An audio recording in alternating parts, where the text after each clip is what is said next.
Hello guys, I just made a tier list for the start of March for Marvel Strike Force, and let's check here. So at the bottom I have the characters that I haven't extensively tested. Some of them are not released at all, some of them their full team is not released, so I'm not really comfortable putting them in a place. If I had to say, for Iron Patriot, I would say like he's a B character, maybe even a C. A The other three are probably A or B. Because they're probably very good in war, but very limited use in Crucible. And then you have the two Guardians that got reworked. My guess is Rocket, even though he will be doing damage, will not be at the top, will be like somewhere at B or C. Maybe Groot or B. Maybe when the team is released, they are like A if they're really good and they have some good war use, which I doubt a little bit. We don't have really a good idea for the other characters, but they're probably A or B. Especially maybe Lilandra, because she's like a more iconic character that we will have at 7 stars. And Null is probably going to be S tier, maybe A. I don't think he will be like a top 3 or 4 character, but maybe like 5th or 6th. We will need to see. I'm gonna quickly go through like F and D. F is basically don't touch at all. A E is if you really know what you're doing and like almost like Kraken level, like you have unlimited free resources or you have invested on those characters in the past and you're using them somewhere, maybe touch up a little bit on them so they're not like the worst characters, but they are bad. They're generally useless, but maybe you can find a use for them. So let's move up. D are characters that have definitely uses but more limited, like a war or crucible or a little bit of gameplay in a very specific situation that are not very prevalent right now or important counters in the game. a I'm gonna talk extremely quickly about each of those characters. Ironheart, she gets subbed out a lot, otherwise she's great in war offense. If it's the full team, Tigra leads the new Avengers in war, but they're not really a top 10 war team. Omega Red is great with Weapon X now that Lady Death has a rework, but and has some percentage damage, but he's slow for Crucible. Has some value. A Taskmaster leads the underworld in war, and he's great. He leads everyone, but they're not really amazing in war. So until he gets a rework, that's his place. Robbie, very limited use right now. He's kind of stat crept, even though he has like the mechanic that he gains speed by bleed. They're not really that amazing bleed characters that can counter newer teams. Maybe you can use him on War and Crucible. Maybe even if you find a great use, he deserves to be a little bit higher. But best case, he's a C character. I don't really use him too much, and yeah. Archangel has like some plug and play. You can throw him, for example, with Apocalypse that not many people are doing, because when he gets a kill, he gives some energy. Also, he's doing thermometer rewinds when your team kills someone, so that's a decent plug and play that you can use maybe in war often sometime. Uh, but he's not really great, and his stats are falling off. Hulk is great in war with Gamma, and it's probably the second best character, but it's the Red Hulk show basically, and okay, it's nice to be big, but that's about it. Sunspot is a great character. You can kinda use him in War and Crucible defense, but he's bad and he most of the time gets subbed out. A Has some synergy with X-Men, but not really great. Then you have the New Warriors that can be used as a cleanup team in Cosmic Crucible. I mean, this tier list is a little bit more balanced, so I don't necessarily prefer too much War or Crucible while making this tier list. So while not really have them built properly and I'm not using them on Crucible for a long time, okay, I see that people use them as a cleanup team in Cosmic Crucible, and they're kinda good, but not at all in War, and they're falling off in Crucible. They will be used less and less. Big Time Spider-Man, he's fast, he can clear a taunt, and that's about it, basically. Put a Disrupted out. Yeah. Now he's in Infestation War defense, but they're bad. And generally they're subbed out of defense anyways. That's how bad they become, but at least like he gets some use in contrast with like the other characters that are on E, that maybe if you have them built, you can touch them up a little bit and have them gain very early defense victories in War. Photon, maybe if you're using A-Force and the old A-Force, they are valuable in War offense. She's okay, you can use her with like Secret Defenders and do some things, but she's not great. You have a Gwenom, but it's a great character. Usually gets tapped out by Hivemine if they're even used. They're not used usually in Crucible. They're used a little bit in War and not super great anymore. Absorbing Man is like a pre-taunt that is still kinda decent. I have other pre-taunts higher, so I don't know if like characters like Drax or Red Guardian are in E because you have many pre-taunts, but he's kinda decent. Maybe if you are crazy in War defense and you throw pre-taunts in every team, you can use him there. Very, very limited use in Cosmic Crucible offense if there is any. Nova leads the Nowhere team. Maybe if I had him built, I would have him higher. I don't have too much proof of him doing stuff. Like I have Red Hulk higher, but Red Hulk can go with Apocalypse and do some stuff in Crucible. I feel he's more impactful. Yeah, he does like do stuff in War, but that's about it. Hasn't been using Crucible for a while.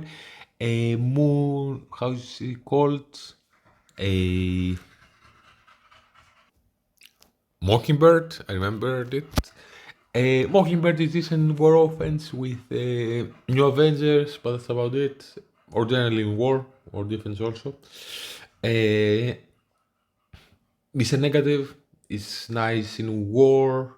Second best character, in my opinion, with Underworld, but he's not great. He also has a plug and play potential use that I haven't in a while. Maybe I should put him a little bit higher, like where Gwenom is or where Photon is, because if someone dies,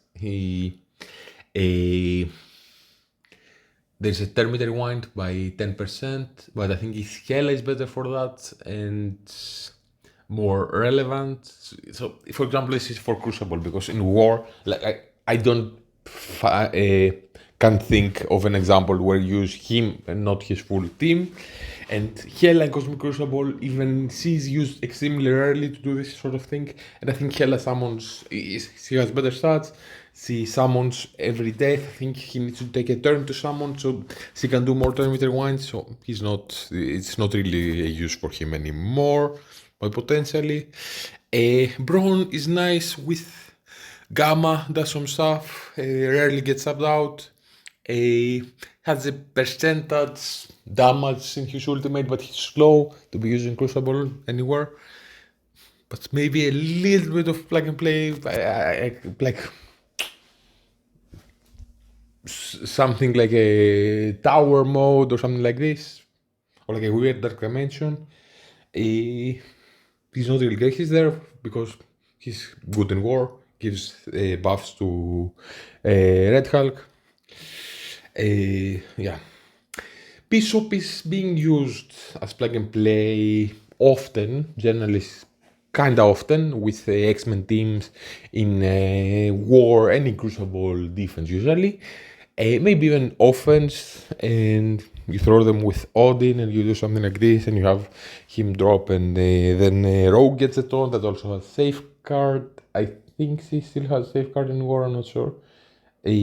But she gets safeguard, you're doing her special anyways. I think she doesn't in War. Anyways, but you kind of want him to be small. You want him to get pushed and then Rogue gaining the taunt. Or dying, giving speed bar to Forge if there's a Cyclops also there. So it's kind of productive to have him big, but he's used as plug and play, but doesn't really do anything besides say having a taunt and giving speed bar to X-Men people. So this spot at least is a little bit useful. Might make some sense. Like for example, a mid-game player or an early end-game player to have him like G16, so he at least like does something. But even then, I don't. There are too many other characters to prioritize.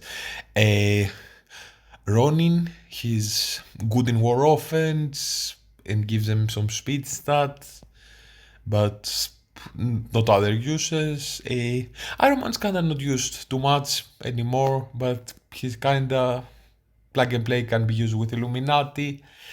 Has some synergy with characters that have been in work, but I have any use I find for them. For example, war defense, they're terrible. But he's used a little bit. Maybe we can see a reality where Illuminati will go in war. In Crucible will be in offense again, and you want to use Captain Britain in a different team, and the other 5 members counter, for example, Superior 6. So he's a little bit of use. I've seen him like in defense in Crucible, and he's not great there with Orkis. I think he gives them crit. He gives crit on tech people. I think that's why they put him there. Electro is kinda good in war. Haven't seen her in Crucible be used at all, or since a lot of time, and very limited use. Abomination is kinda good in war with Gamma, but that's about it. Thor Infinity War is the second best character in Nowhere for war. Might have very limited plug and play or potentially work in the future, but like he's an Avenger and he's an Asgardian. Very, very limited plug and play. Most of the teams that can use him as plug and play are kinda very, very low in the meta. She-Hulk still gets used in war with Gamma and it's okay. Kingpin with Underworld in war and he's good, kinda, but doesn't need too much stats. I don't know. He just summons and gives buffs. You want the summons to survive a little bit, but I don't think that's very important. Infinity Watch, even though I don't use them in war, I have like a secret that's not great team in Crucible that I use them now with Moondragon, and because I'm using a Shadow King elsewhere anyways, and they kinda good to get defensive victories a little bit, so I see some value there. Maybe like having if you do other stuff with the Astral and you have Moondragon left, they're still decent and they can beat, for example, the 5-piece can destroy a new Avengers teams in war because now Moondragon that has the stats does a lot. But they're not really great. They also take a little bit of efficiency in Crucible with their revives and stuff. Can make a terrible war defense, like the 4 of them and someone else plug and play, like Quicksilver or Silver Surfer or Star-Lord or whatever. Very limited use, and usually you want to keep Moondragon with the Astral, but since it's a little bit of a thing, Moondragon with Astar that is getting me defense victory right now in Crucible. I have them as Lisa D. Maybe I'm biased. They're the first team I loved, and I have them built, so I'm getting use out of them. But they're still decent with a Moondragon on the team. Even though she does a lot of the heavy lifting, they give her buffs and stuff. Then you have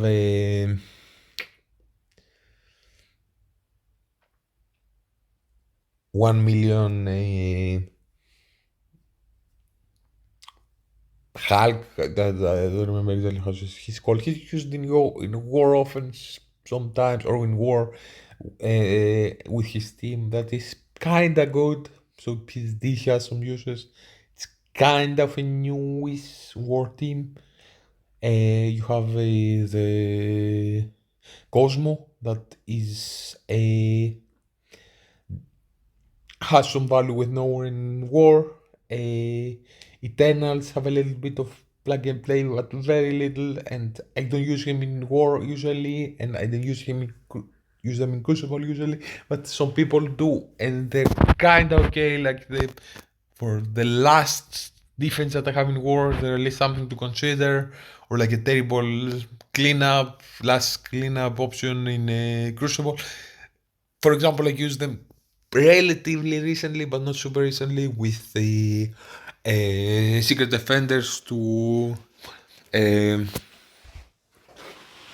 get through Spider Society teams, even with Mephisto after cleanups in the past. So a little bit of use out of them.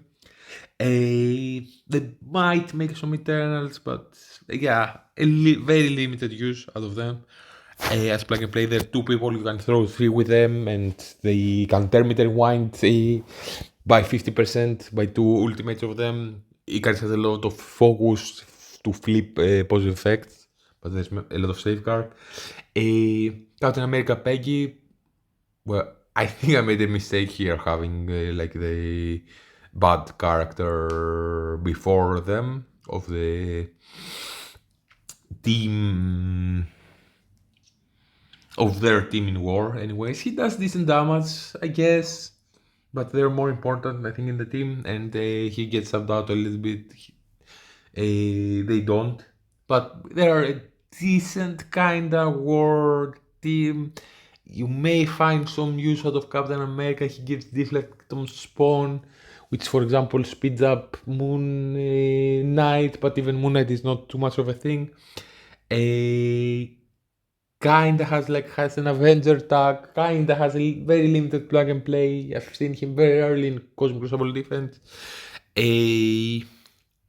Nick Fury kinda has a very limited plug and play. He can give speed up on spawn and death proof, I think, and defense up, or he can summon and have many people taunting. Venom, if you have him built, I guess, but even he gets summed out, maybe he can go into E. But they're kinda because he's the first to get subbed out, and even people that have him built don't really use the full Hiveman team. But a relatively newish raid team. Then you have the other like nowhere members lower. You have other Sinister Six or Underworld or Silver Samurai with a Weapon X characters that have better stats like Lady Deathstrike, even like Wolverine and X23 a little bit. He kind of has some uses in war offense. A Green Goblin with the Underworld, he's a part of that. A Cyclops has some uses, but you kind of want him to be small to die and give speed bar to Ford. He's also a raid character that gets left out. You have Coulson is like a and Thing are new Avengers in war. Kind of have a use a little bit. Zemo is getting used a little bit with Cabal to speed them up, but he doesn't really need to be big. But if he's big, he can put like a slow or an ability block, which is not terrible. Titania, some people maybe use a little bit like Cabal, Kang, and her in Cosmic Crucible offense. So there's that a little bit, but usually even her gets subbed out on someone better. A better villain goes with them, but has a very limited use like this. Minerva has a great ultimate and has a passive that gets speed bar when people when her allies die, so you can have a pre-taunt. So minions that are very low, they die, she gets speed bar, does a sacrifice attack, and then you go in against a very strong character. If they don't have in their team a character that stops her from getting speed bar, that will now be a thing more and more. But if you want to do like a sacrifice attack, which I don't remember doing very recently, but it's a little bit of a thing, you can use her and then go into a team, a very strong team, and they all have 15% less health and a stack of exhaust. So it's very limited of a thing. Star-Lord gives speed stat and damage to Guardians. So until the full how are they called? The Starjammers come out. Their Groot and Rocket will now have great stats. Them having more damage and speed may trick some people, especially many people that are not familiar yet with his passive too much because he wasn't being used. Kinda a little bit like Nebula also got the Guardian tag, so if you throw him, for example, with 4 Infinity Watch, at least you have a faster and with more damage Gamora and Nebula. So there's very limited plug and play in this aspect. Like the 2 reworks that I don't have built properly, and the Gamora, Nebula, and him in war offense practice are terrible. But I can see him being used a little bit for now, and then he will probably go. Okay, he can still say in E category, he gives some energy to a Doom, for example, but there's so many people faster than that that can kill him quickly, or to someone else.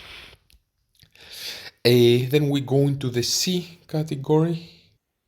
So first you have Red Goblin. He barely got cut out of being B. Him and like the next couple of people. They're not really used in Crucible. They're somewhat rarely. They're not great in war. Even if you put like good plug and play characters with them, they're like the 6th or 7th best defense.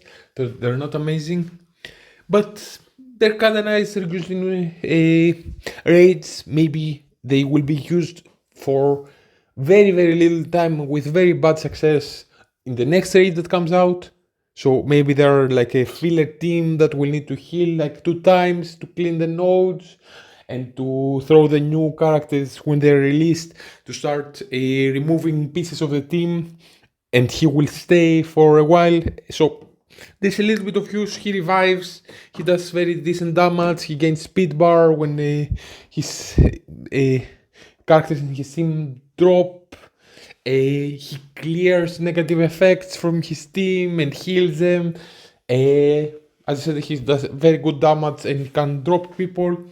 But mostly because he revives Carnage and will keep the team or someone else. But usually Carnage, because the 2 other people will get subbed out and Carnage dies a little bit quicker usually. So you can keep the speed bar drain going, having Carnage alive. So he's kinda good, but not great. Maybe he's a cleanup team in Cosmic Crucible. He's a kinda good or defense. They're used still in raids and sim. okay. A Quicksilver has a limited use as a plug and play, both in Crucible and in War, but not really great. He's being stat crept a lot. He's still kinda nice. He's not able to get Terminator Rewind. He does Terminator Rewind. He does kind of a little bit of damage. I have him with the Infinity Watch team in Cosmic Crucible in room 5, and there's a good interaction here that he opened with his ultimate, but he doesn't get ability blocked, and the Infinity Watch have a immunity, so they don't get ability blocked, and he's like a bait, so people try to go after him. He summons Scarlet Witch that does decent damage and stuff. And until people get to kill him, they can't get to Moondragon on time. Moondragon uses her ultimate. She has great stats, and she may catch some people off guard. I have him on War Defense. They kinda good. I can see him being used a little bit as plug and play. He's also used by many people in Cosmic Crucible with with Scarlet Witch and a Vision and a Invisible Woman and someone else. So there's just Scarlet Witch is there that being very annoying. And this kind of a good team. He doesn't do too much in there, but he helps Scarlet Witch do more stuff. And there's someone in second. So he's kinda good, but he's not great anymore. He's not the guy that he used to be. He used to be top 5 character, maybe even like the third best character in the game or something like this. He's not anymore. He's kinda holding off very, very barely, and he doesn't deserve the B ranking in my opinion. I don't think if a new player should put dark promotions into him. Maybe like the first 3 or 4 that are very cheap. If you are buying the battle passes and you have some dark promos to play around with, yeah, he's falling off, but he has a little bit of a value ceiling to him, and he's kinda okay. Next we have Void Knight. Void Knight is still part of the 3-piece hive mind that are used on War Defense, and they're kinda good. They're somewhat a little bit used in Cosmic Crucible, and he has an interesting thing that he gets speed bars, so he's kinda fast at the beginning and his first turn, and then can put an ability block with a lot of focus that can even flip the buffs from Black Knight, which is nice.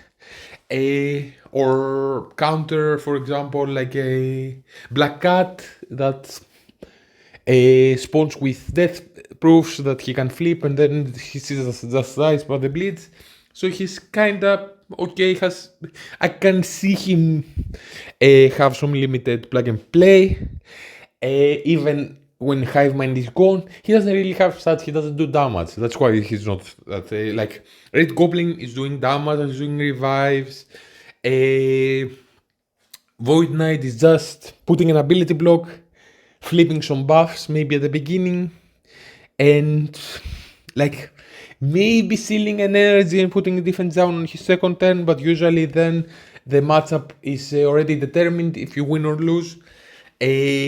He helps a little bit to push people, I guess, and it's not bad to have him a little bit big. If I was a new player, definitely I would build him a little bit for the raids of Sushim, but he's not that great anymore. He was used in Arena at some point. He's okay. I could see him up to him, maybe up to the next like 1-2 members to be in someone's B list. I could see an argument at least for that. Weaver was a little bit used with a Illuminati to protect Odin, especially when you wanted to do a sacrifice attack with Moondragon, that's also a little bit of a use for like Infinity Watch, where I talked earlier. So she was used there. She is still used a little bit for me as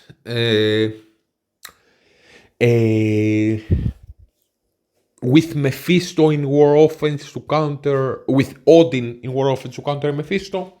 So there's a little bit of a thing. She puts charges. If 2099 is with her, she gains some speed bar and goes relatively fast. Has the sun drama, but not enough focus even if you have her. At Purple 3, Isos can't really land too many stuff with a new meta. But the Sandram is nice. Many people in Crucible have a lot of accuracy and even in war a little bit. So she's not the character that used to be, but we keep finding uses out of them. See, and 2099 can be used as plug and play in Cosmic Crucible or in war. She's kind of good. Then you have Forge. Forge is a little bit annoying. He's a raid character. He's annoying in war defense sometimes a little bit. That he can revive people and give buffs to his team. Or in Cosmic Crucible now in a room, I think it's 4 with a mutant revives and the immunity on spawn. He can be very annoying.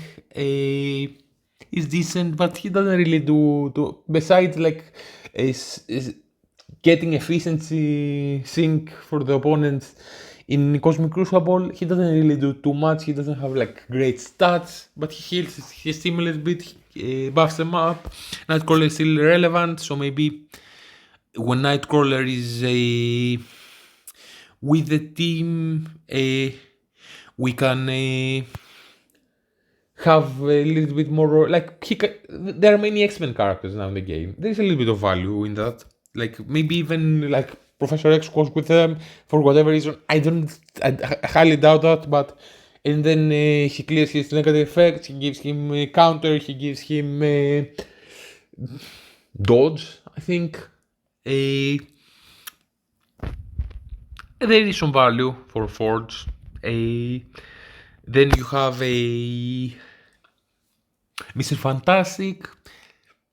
He's getting subbed out in a Crucible now, but we can see a reality with Starjammers that will bring a Illuminati on a Crucible offense again, and then he will be very valuable. They're also kind of a good war team, and he does assists, so he's nice in war. He doesn't get subbed out that quickly. Then you have a Deathpool. Deathpool is both a war and a Crucible character. Yes, she gets subbed out sometimes from her team. I don't really sub her out that often, but she's either her or Deadpool are getting subbed out. I sub out Deadpool more often, to be honest. But she's a part of the New Warriors with her speed bar on spawn and the percentage damage on Cosmic Crucible. She can be a cleanup for Odin. If there's an Odin alone, there's definitely some value into her. She has her pings. She gives energy to mythic people, I think, when people die. So maybe you want to have high efficiency somewhere and you have her in your team because she does her pings and you kill some other members. I can see her getting reward again. I think she's the first character they made. I'm kind of happy with her. Then you have a Cosmic Ghost Rider. He can be used as plug and play in war defense, which can be kind of interesting. He's kinda good in war. He was used a little bit with Secret Defenders at some point to counter Spider Shot in Crucible, but I haven't used him in Crucible since a lot of time. Uh, yeah, at least he's great in war. He can be used outside of his team. His stats kinda matter a little bit. I can see him as a C. I like Dakan a lot. He's also being used in Cosmic Crucible often as plug and play. Sometimes, not extremely often, but he can be used with Cabal or. Generally speaking, he can be used to counter like a Super Scroll because at least he gets rid of speed bar when Super Scroll goes into stealth. He's the second most important character in his team in war. I like him a lot, but I don't think he's like the super amazing character that will carry a team alone. Olman Logan does a lot of work for their team in war, but he's relatively good as plug and play in Crucible. He's kind of a good character, but he's on the older stats, so I don't see him being like in the top. He's not a new character. Echo, some people could say like D or even E, like Predator if you know what you're doing, but it is part of a super important counter in Crucible for many people, and you kinda need to have her big for that. So it's a very important. I know it's very specific, but it's very important a role that she's playing for you in Cosmic Crucible. She maybe can have some limited uses in the war offense as plug and play because of assists, and there are characters with assists, both Odin and Olman Logan, that are very annoying. So there's a little bit of an argument to have her a little bit big, but it's mostly if you want to counter Odin Illuminati in Cosmic Crucible, it's nice to have her on your team. And she does something very helpful. Cable, new stats, plug and play 5% speed bar. It's not terrible. Can be used even when his team gets power crept again. Now that he will have better stats, I guess a little bit. Very limited use. He is part of a Cosmic Crucible team that is strong. He can be used in war defense, but not really do great stuff. He can be used maybe as plug and play in war offense if you really want to push it. Then they gain the 5% extra start. I guess because even though he's not the most important member by far in his team, he does some damage, he does a Terminator Wind. It's kind of nice to have him not die because you need to have the full team in order to stop a speed bar generation. If someone dies from your team, then for example, an Apocalypse can gain speed bar on the lower end on Crucible. And yeah, I see some value for him being built.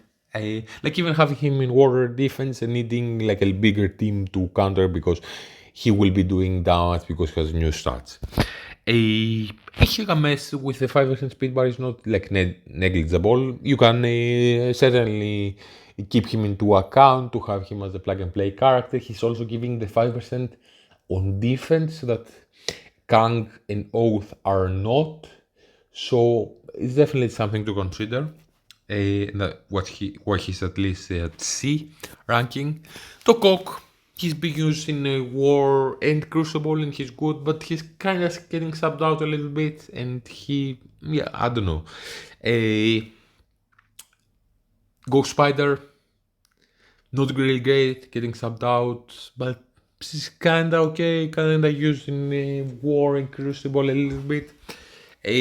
They're also, you kinda want her to be big to simulate still, so she's kinda okay. She had some value in Dark Dimension 8, that's why she's at least here.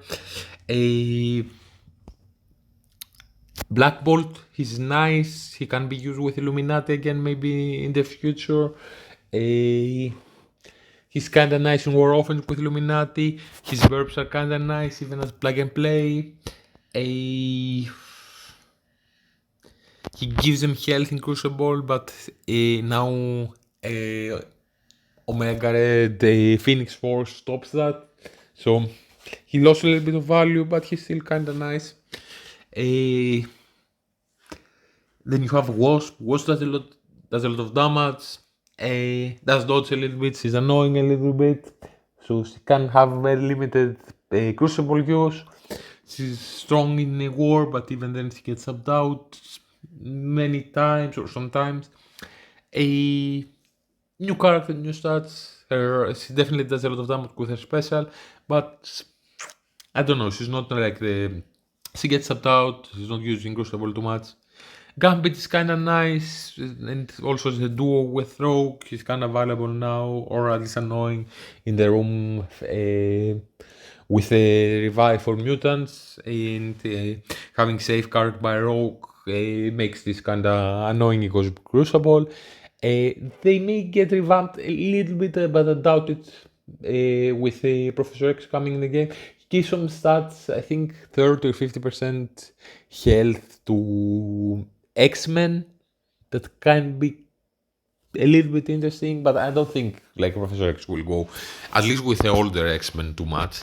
But okay, also people are saying as a rumor that other X-Men will be getting reworked when Professor X launches, so you can do some stuff with X-Men. He does some stuff with X-Men, gives them speed up.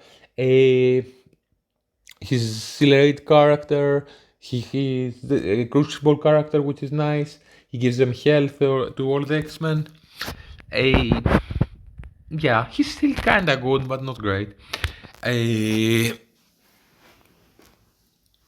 little bit of efficiency sink in Crucible, especially with Rogue giving him safeguard to protect him. Panda is used a little bit in Crucible as plug and play with Orman Logan because he assists, and anywhere with Orman Logan actually because he assists him, and then Orman Logan can do a strike attack and do more damage and gain speed bar. And he's annoying to counter, for example, an Apocalypse. When he gets under 50%, he gets stunned. He's the only character that does that. Usually when they get under 50%, they lose stunned. So he can protect someone and absorb the empowered punch from Apocalypse, which is valuable. He's good in war offense, but he's not really, besides like his ultimate that does percentage damage, he doesn't really do many stuff. And he gives buffs to his team, of course, but after that it's not too important to have him big because he revives, even when he's build a lot, he doesn't really do too much damage. He doesn't apply negative effects, so you don't need to have focus on him. Yeah. As I said, you don't need to have him big because he revives a lot, so it doesn't matter too much. He will taunt all the time. There's almost an argument to be made to have him smaller because he will taunt faster with 50%, but there's also permakills, that's why you don't do that. There's a lot of permakills in war.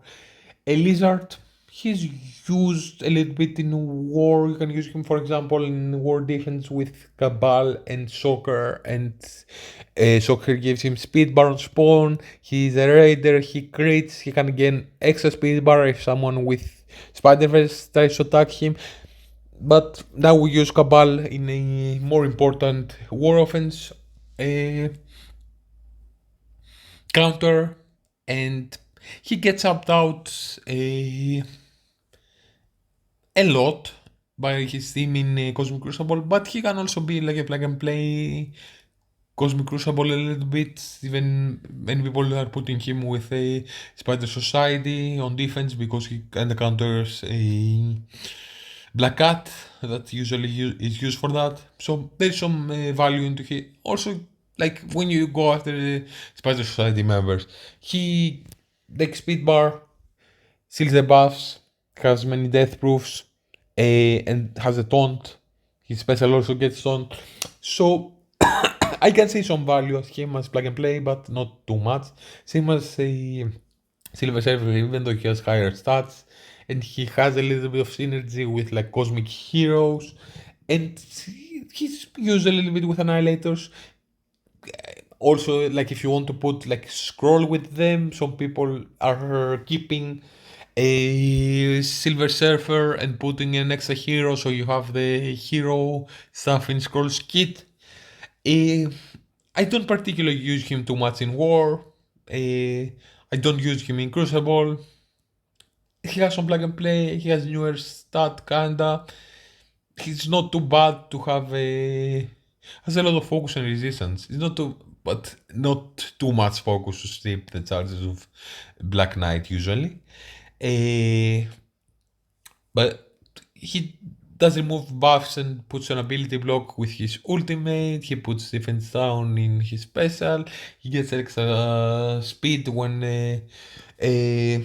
the match lasts longer, and usually people don't go after him first, so then he can end up being annoying. But he gets subbed out. He's not that great. Has some uses. He's a C character. Wolverine.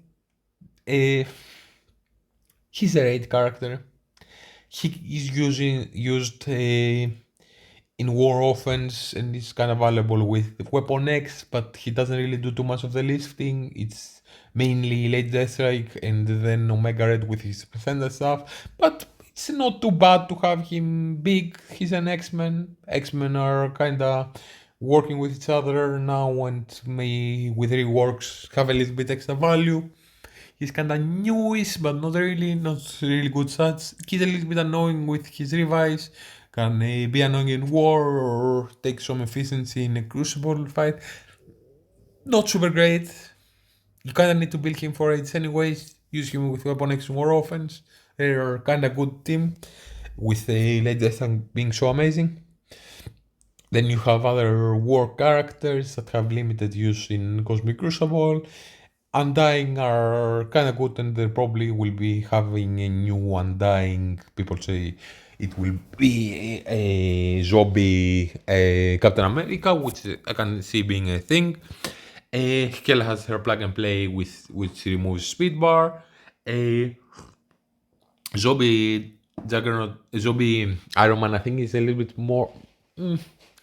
I think he's a little bit more important in War to be a little bit built because he does more of the damage in the team. He has the passive that people kill each other even if Hela is dead. As I said, there are perma kills that can kill him, so Hela won't revive him. Rumors say Hela is the one getting replaced from the team. We'll see if we have a new Undying when we have him. Could put Hela higher since he has the limited plug and play with a 10% speed bar being removed, but I don't know, I like them like this. Deadpool, very limited use in Crucible, maybe with Old Man Logan and Panda, and then Panda has 100% revive chance. And Deadpool will revive 100% as Old Man Logan is alive. He's kinda okay in War offense with the team, but he kinda gets subbed out. Has a stun on his first attack, but he's kinda slow. Yeah. I like Rocket's plug and play. Right now, use her to counter Astral in War offense, which is great. She's very annoying right now in Cosmic Crucible defense in the room where mutants revive. It takes out a lot of efficiency, so I like her a lot. I can see very limitedly being a thing like Apocalypse with Horseman. Yeah. Mostly it's annoying to take some efficiency. Then you have Black Cat. Black Cat uses plug and play for Crucible, for example, to remove revives. She can technically be used in War, certainly, to remove revives from Dormammu. Has this turn 1 stun and trauma since it's fast. It's not terrible. No newest stats. Has death proofs that stop her from getting Terminator Rewind, but they can also be flipped by someone faster that gets speed bar on spawn. Yeah. She has more plug and play use now than Robbie, even though her kit only removing revives can save a lot of efficiency in Cosmic Crucible, for example. Even make a matchup working that wouldn't with people reviving and being annoying. Kessel, she stops summons, she's kinda use a little bit of plug and play Crucible with a I may mention Crucible a little bit more because there's less teams that are using Crucible, so it's a little bit more value for its character that is used specifically in Crucible. But I have them taken into account kind of equally. Not by the game mode I prefer. Yes, it's usually a little bit plug and play in Crucible to stop, for example, Orcus to have a summon. Can use the same in War. It can be used with the Underworld and make a good War team that can take out an Orcus. I don't know with the huge Orcus how they will perform in there. Also decent War defense that I'm using them a lot as. She's a little bit of plug and play character, stops summons, although she will die very quickly to have that be a thing against the Phoenix now. Can always get reworked. Kinda nice with her pings and putting defense down and her ultimate having a lot of focus and being a perma kill. Then you have a Carnage. Carnage gives speed bar to his team. He never gets subbed out. But he doesn't do too much damage in contrast with Red Goblin. Yeah, it's a little bit of a thing, the 3-person in every game mode. So yeah, not too bad to have him built, but not as important as having a Red Goblin. And even Void Knight goes before him, so he's a little bit before Carnage, so it's a little bit more important to have Void Knights do damage, even though Carnage does a little bit more. X23 is kind of nice plug and play. He gets speed bar when someone drops under his percentage of damage. An X-Men that works synergized with other X-Men, and he works with Weapon X. He can be used to counter Astral with other X-Men. So there's definitely uses for her and that's plug and play. I like her. She doesn't really have great stats to do a lot of damage, but she gains a lot of focus with her special. I think it's only in War, the focus. To land an ability block at least. I think it's for 2 turns. So there's some plug and play with X23, certainly, and Weapon X are valuable in War. There's some plug and play with Thanos, because when you have him adjacent to someone cosmic and people die, he gives energy. I don't know, like Thanos is an iconic character, but he was used relatively recently with Kahori in a... No, recently. Kinda recently. With Kahori in Cosmic Crucible, giving her energy. I guess you can do something similar with some cosmic characters in a war or defense and throw him in there. For example, have a Mephisto not being sacked, but Mephisto now getting one shot more and more. It's a little bit of a thing. Like, for example, you can have a strong team like with Kahori or with Mephisto and how you can give them energy so they can be sacked. And there's many cosmic characters, so I see some plug and play with him. I use him. I don't think this is too much of an argument to have him high on the list, but for example, if you want to have a very fast run of a Dark Dimension to be shown in there, for example, I was like number 5 in Dark Dimension 6, when Dark Dimension 6 was the last Dark Dimension. If you use him in something like this and have it in auto, he gives energy to other characters that do more damage that are cosmic, for example, like a Super Scroll or Kang, and you can just have him adjacent to the 2 of them, and he gives them energy and they will go and kill everyone and have it go very fast. So there's definitely some plug and play. I don't know, him being an according character, kinda expect them a little bit to not have him forever be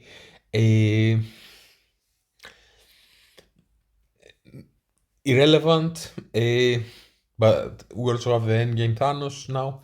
Mysterio, definitely plug and play now with Battle Worlds, for example. Can be used in War Offense, can be used in Cosmic Crucible as plug and play with Superior 6. I don't think he needs to be huge, especially in War has a lot of focus. Sometimes you kind of want him to be small if you have him with a Vulture because he summons like quicker and Vulture gets speed bar, but he's kind of nice. He's kind of used plug and play. For example, you can people who were using him with Orchis. He gives he summons and then it's a tech summon that gives speed stat to Nimrod. That's a great character that does do a lot of damage. So there's definitely value having your Mysterio build. There's some use for 2099 with Weaver, both in War and in Crucible. Speed up on Spawn if he's with her and helps her do her stuff. Also has a little bit of focus to land like slows and defense down, I think, with his ultimate. But he's falling off more and more. Still kind of used in valuable situations. Less and less in Crucible. They can be plug and play. For example, in War, I use him with Weaver and Mephisto and Odin to counter Mephisto. Yeah, Vol has her ultimate that revives a lot of people. It's still kind of valuable. Does percentage damage, which is nice. It's probably original. Dark Dimension character, like a character that is strong in Dark Dimension. I mean, it's definitely followed off a lot. It's not used in Rage anymore. She's not used too much in War and Crucible, but there are certain situations like in Battle War you use her. There's definitely situations where she's valuable, or for example something like a tower. Maybe she's lower on the list, I don't know, or like trials for characters to unlock them. She's valuable. So I remember all those uses I have for her, and I like her at least being C tier now. Maybe she'll get a rework at some point. Miss Marvel Hardlight, not that great. She stops. She can be used a little bit to counter Apocalypse. That's why there's some value into her. She can do a Termite Rewind if she's with a full team. I don't know now the thing of it if she's a better use than Robbie. Probably not. But also like having her to absorb an Apocalypse punch is not like a negligible thing to keep in mind. Maybe you can put her into C tier, into D tier. Definitely not great, but she's a tank a little bit. He can, with her team, gain a quick taunt. They're used a little bit in War and Crucible. Yeah. Morgan, I kind of don't use her at all since a long time, but there's some plug and play uses for her. She goes quickly or relatively quickly against some speed bar when the opponents are mystics. She puts an ability block to controllers.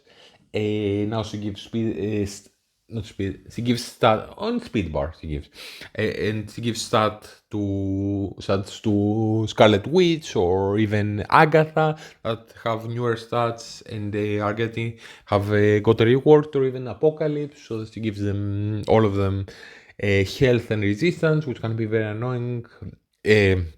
Scarlet Witch and Agatha have a lot of resistance on their own now that they have new stats. If you want to have a defense, for example, or a situation where an older team can never land anything into them unless they have crazy extra focus skill on an ability, you can throw them. You can throw her with them. Even putting an ability block in Doom is a little bit of a thing. even like Olman Logan is a controller that she puts a ability block trauma. It's not like too bad. Yeah, this maybe can potentially be very little plug and play with Apocalypse, and yeah, it's at least there. A Also don't have red stars into her, and I don't value her too much because of that. Because she doesn't have stats to do things. Doom is kinda not an issue to very limited use, but he can still with his him giving speed bar with his ultimate to an important character can play some important roles in some matches in Crucible or in War, or even potentially. So he's definitely someone to take into account. Yes, there's more and more stopping of speed bar, but for example, people are be using now against like a Annihilators, a Super Scroll in a Crucible. They used Doom and Dormammu, and then Doom gets pushed and gives a speed bar to someone. The problem there is if you don't kill them on time with the 3 turns that he gives, you have all his summons dying, and besides activating Gore, and he does his passive ping a lot, people dying in this room give energy to the opponent, so it's kind of a double-edged sword a little bit. Still some value plug and play into him a little bit. Yeah. I can see him like being in the future kind of valuable to give 3 turns to someone. Like he's a little bit now to counter Super Scroll. So yeah. America Chavez is kind of important in War as plug and play, and she will be for a longer time than many characters in the lower in D. I guess at least, unless every new team that comes out stops speed by generation. That's kind of a thing a little bit. She can change definitely the dynamics a lot in War. I don't know if she needs to be super big, and her and Emma Frost, but both of them may change like speed stuff and can be super important in some instances. That's why they are at least here, because they're being used. Many people, for example, new players may not want to build almost all of the D characters, the characters in the category of the teams, because they're older. But Emma Frost and America Chavez, at least build them a little bit and use them as plug and play. There's a little bit more longevity into that. As long as the new characters that come out don't counter them. And they done it a little bit with Emma, but then they stopped. So it's nice that you can use Emma to slow some people down, even if it's not Apocalypse and Nightcrawler and a Illuminati in a Crucible. And America Chavez, yeah, Speed Baron Spawn, it can change a lot of things in a War, and you can very often see her being part of the newest, strongest, or at least a very new and strong War defense that someone imagined with a new character that he gave speed bar to. Now we go into B tier. We have on the top a Black Panther Shuri.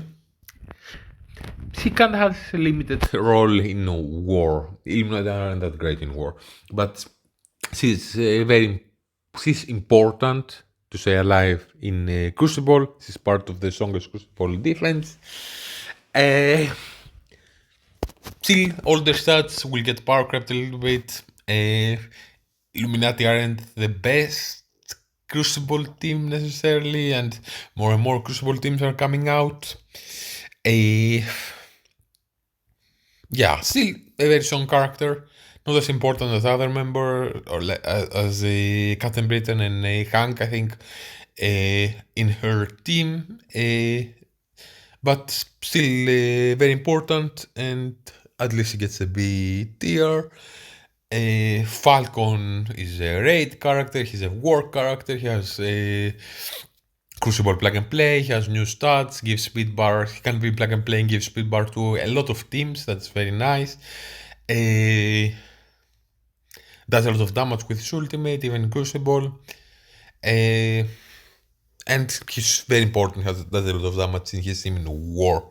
And a raid character, he new stats, at least he gets the B tier. Green Goblin Classic is still important. Cosmic Crucible and in war. Maybe he's not part of one of the best Crucible teams, but it's still like an important Crucible team. Him doing a little bit more damage or having a little bit more focus to do stuff with his pings can be important. I definitely like the character, but he is an older character, doesn't fare that well in with or will not for a long time with the newer stats on characters. His team kinda does a lot of mechanic stuff that he can counter, or his team can counter newer teams that aren't the best in their game modes. So there's some value here. He's nice. He's not the fastest character. There are some characters coming out that are stopping speedbar generation, so he doesn't get speedbar on spawn that often in Crucible anymore. One of the characters that stops speedbar generation in Crucible is Jean Grey. Jean Grey is nice. Also a raid character. Very limited value in war, but all X-Men and synergize with each other and plug and play and stuff. Can see her, although she doesn't do that interesting stuff in war.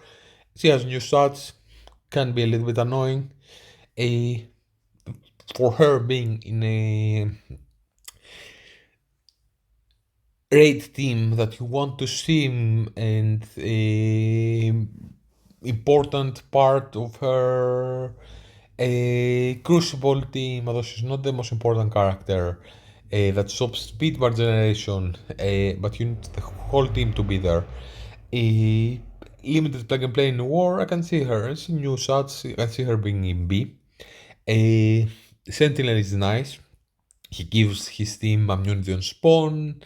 He has a summon that has taunt on spawn. His team can be an important or a nice, at least, Crucible defense. They can be very strong with Mephisto now that they have diamonds and stuff.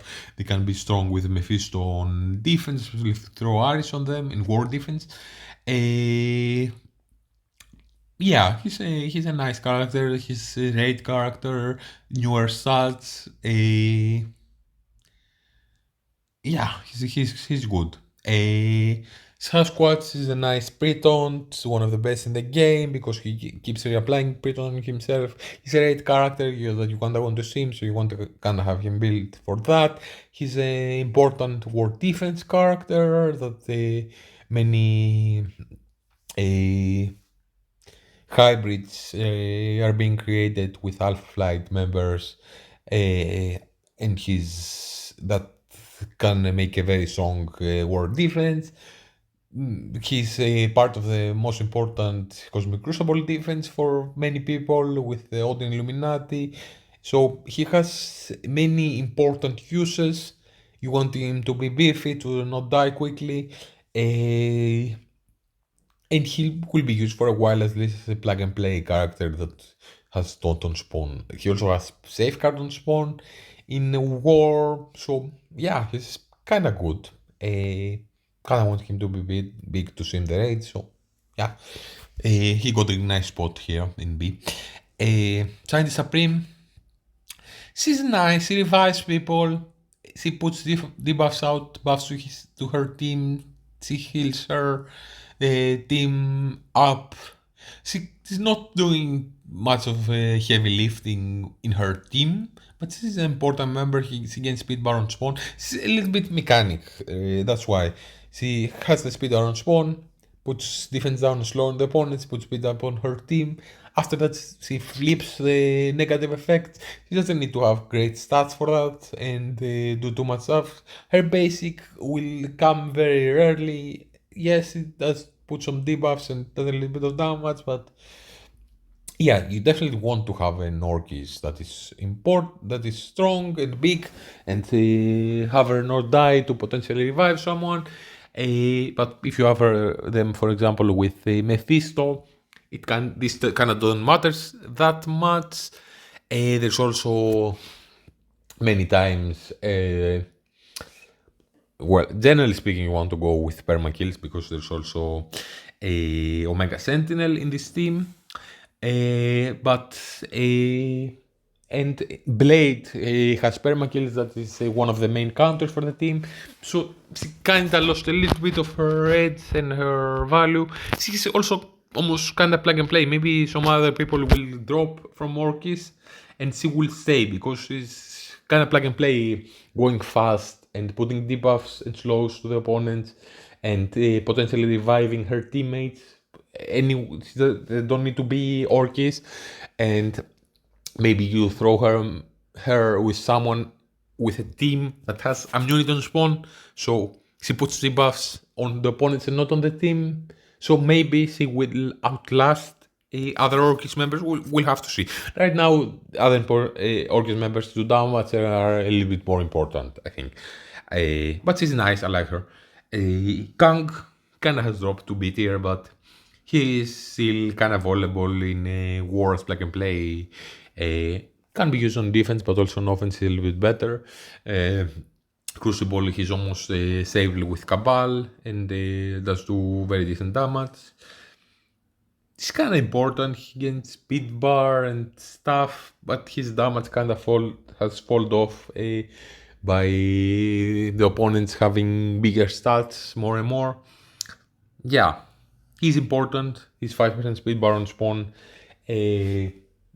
can help him have some longevity, but he's falling off a little bit. Guardian is important, and plug and play having offense up for 2 turns on spawn is used a lot in Crucible where you want efficiency. With Kahori, for example, to make sure you kill someone, otherwise they kill you. Part still of that raid team that you want to see him of the and they will be for many months. They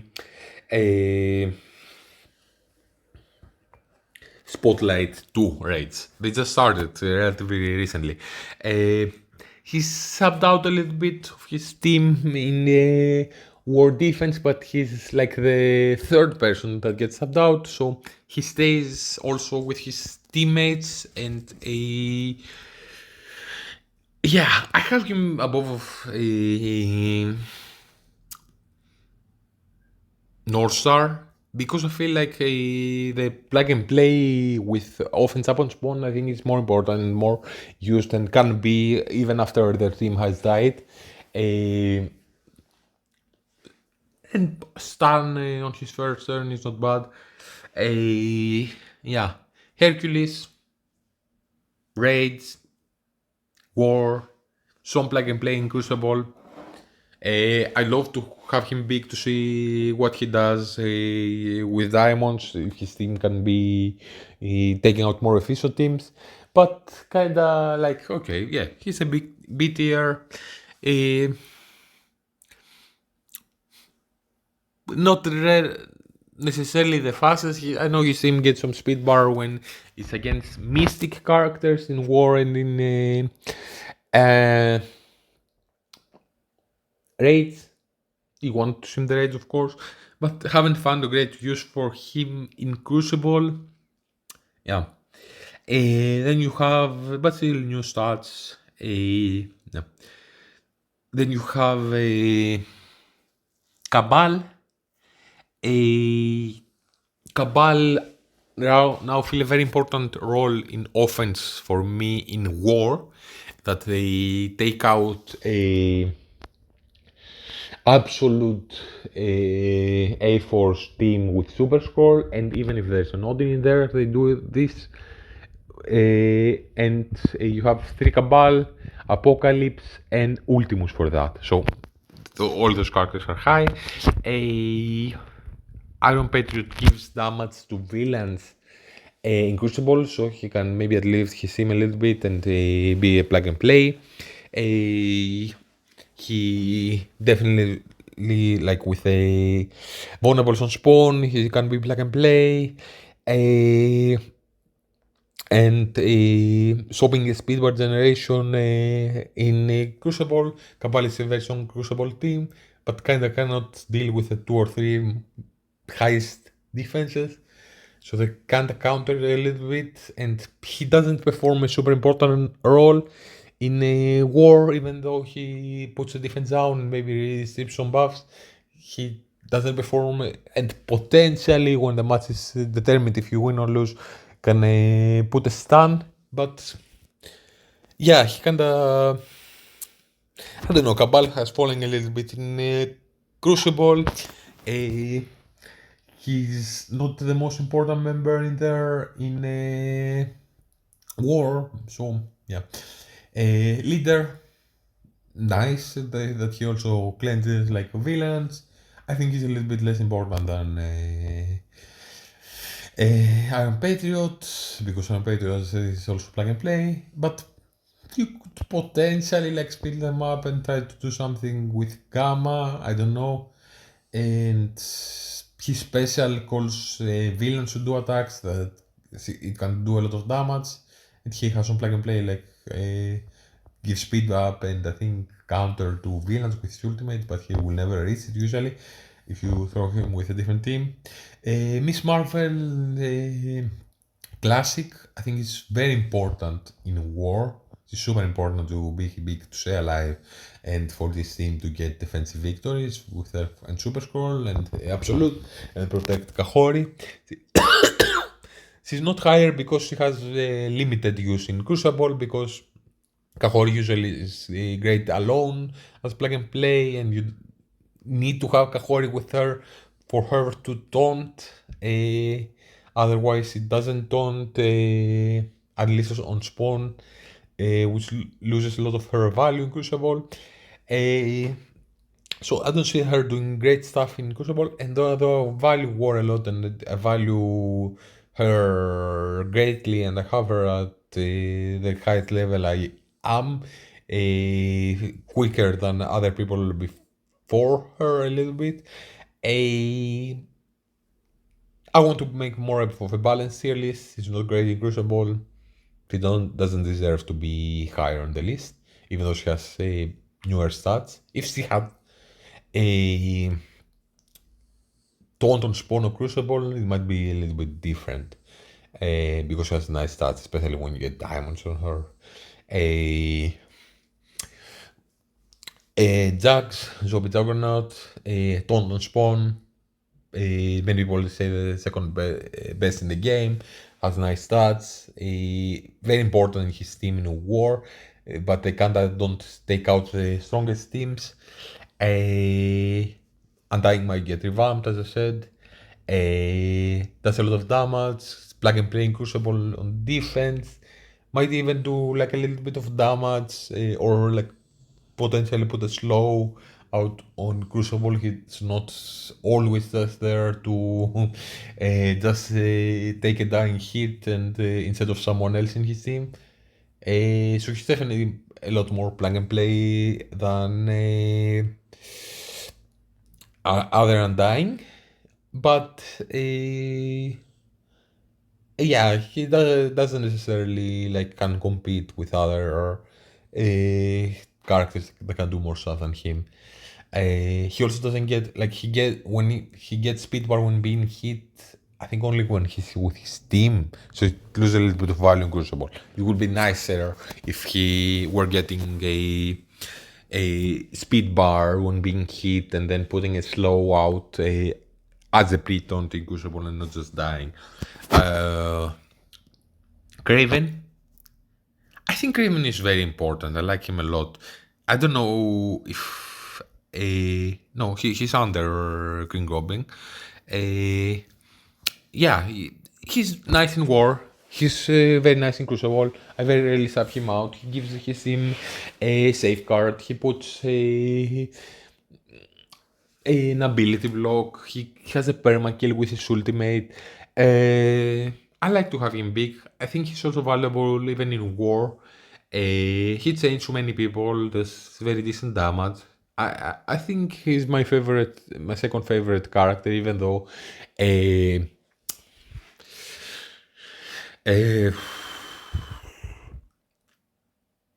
How's the robot called that's next to Vulture?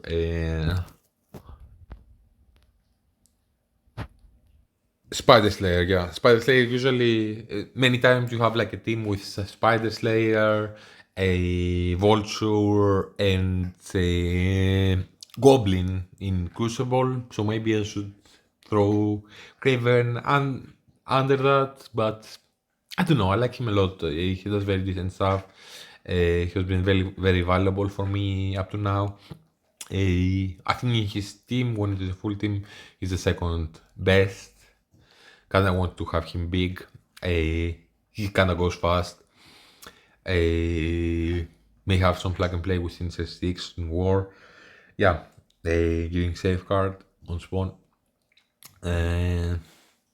While Slayer for a while was out of my strongest war team for them.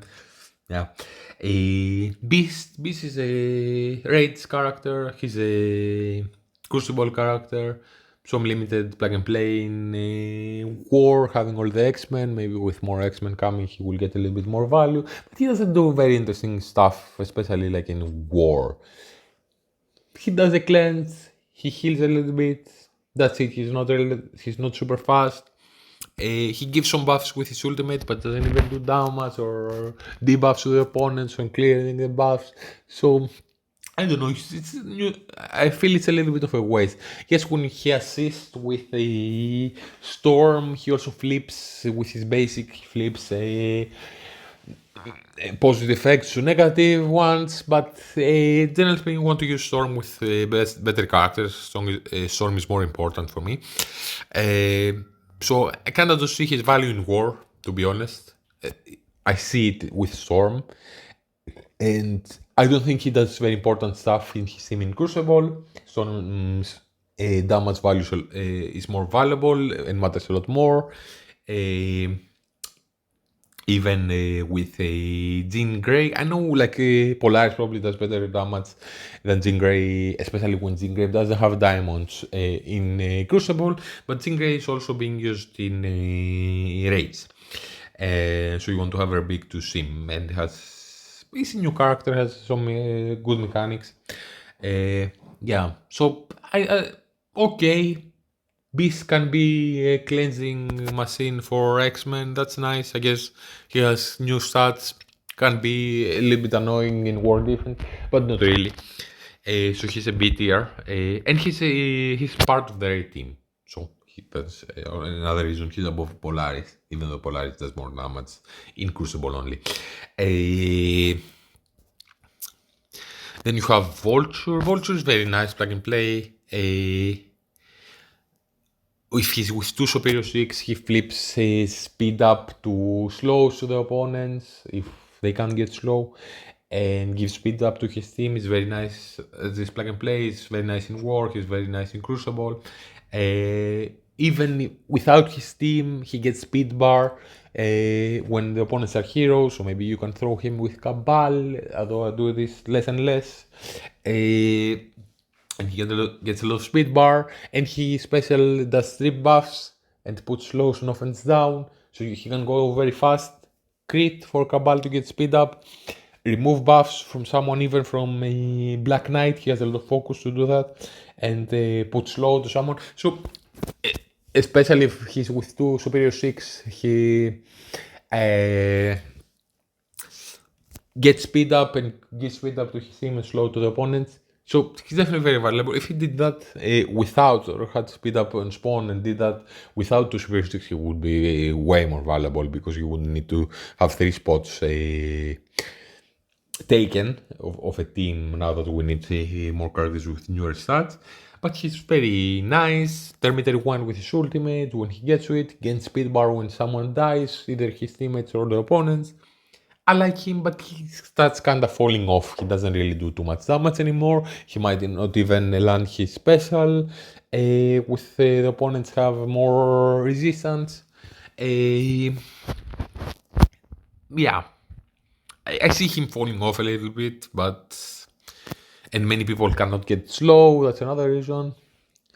Yeah, Spider Slayer. He's very nice in Crucible. Give them offense up. He's kind of slow after that, especially if he doesn't have like energy to do his ultimate quickly, and he opens with his special, which is not amazing. His ultimate is nice because does a lot of damage, a permakill, and calls assist. Yeah, I don't like special too much. I wasn't using him in war for a while. Now I am. Maybe he should be higher since he has more of a crucible value. I think Craven has a little bit of more of a war value, even though Slayer gives them offense up on spawn. Shocker can also give them offense up even if it's a Shocker summoned by a Doc Ock. Yeah, still be a good ranking, I think. For he also gives accuracy in Crucible if if it's a Spider Weaver, which usually there isn't on defense anymore. Then you have a Pav. Pav is nice plug and play because he goes very fast. It does okay damage, even though the opponents now have started getting more stats. I like him. He puts vulnerables on spawn, which is amazing, and he can be paired up, for example, with Mephisto. So Mephisto does his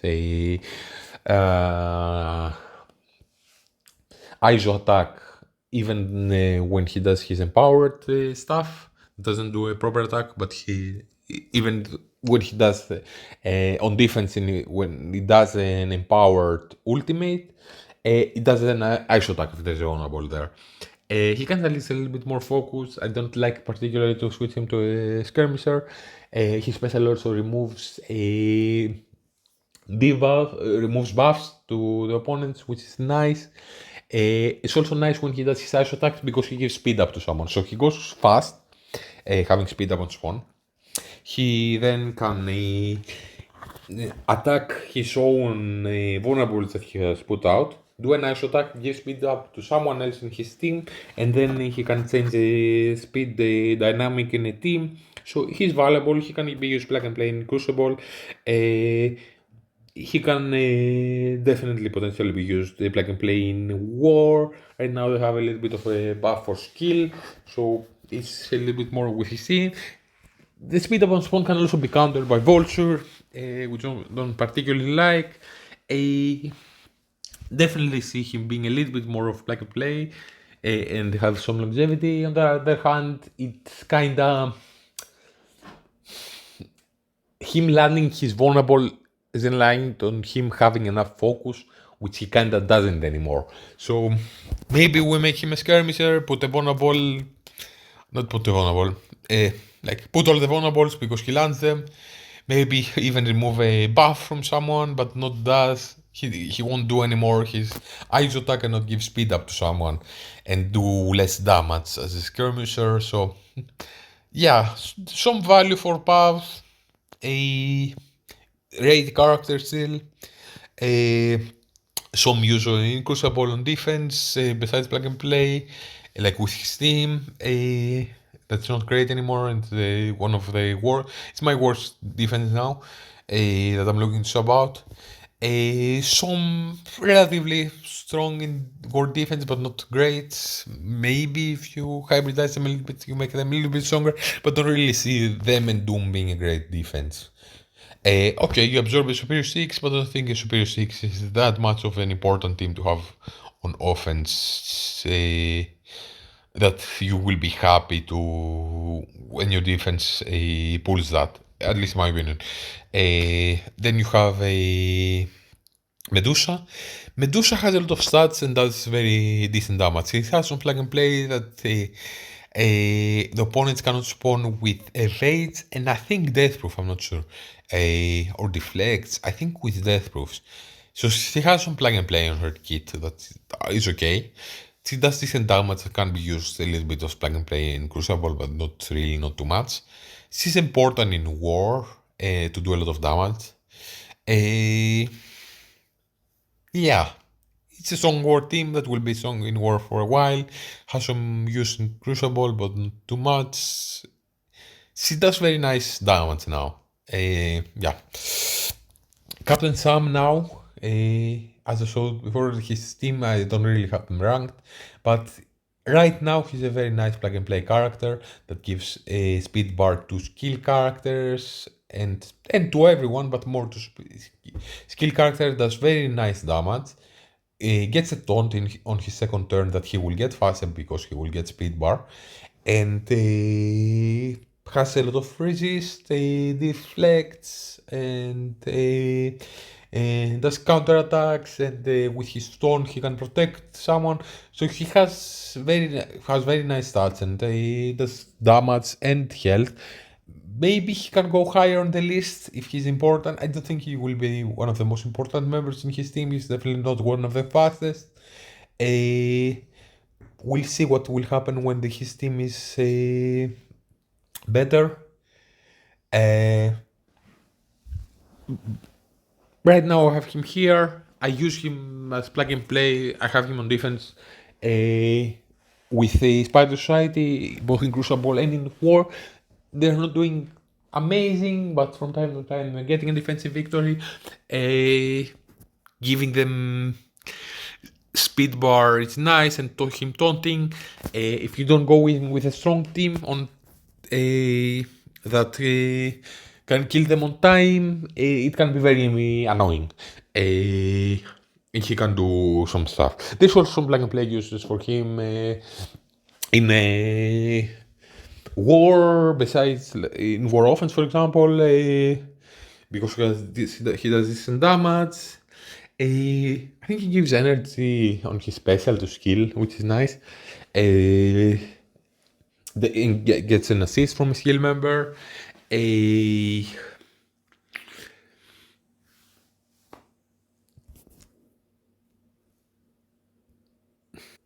I know people were using him now on the trial with For Norman Logan, so he's a plug and play a little bit. We'll have to wait to what will happen with his team. I know he has very nice stats. He can be a little bit of a plug and play. He has, yeah.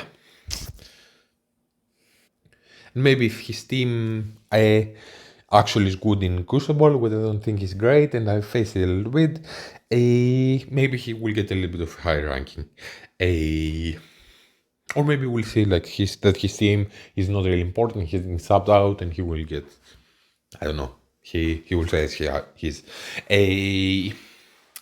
You have other Spider Society members, Penny and Peter, Peter B.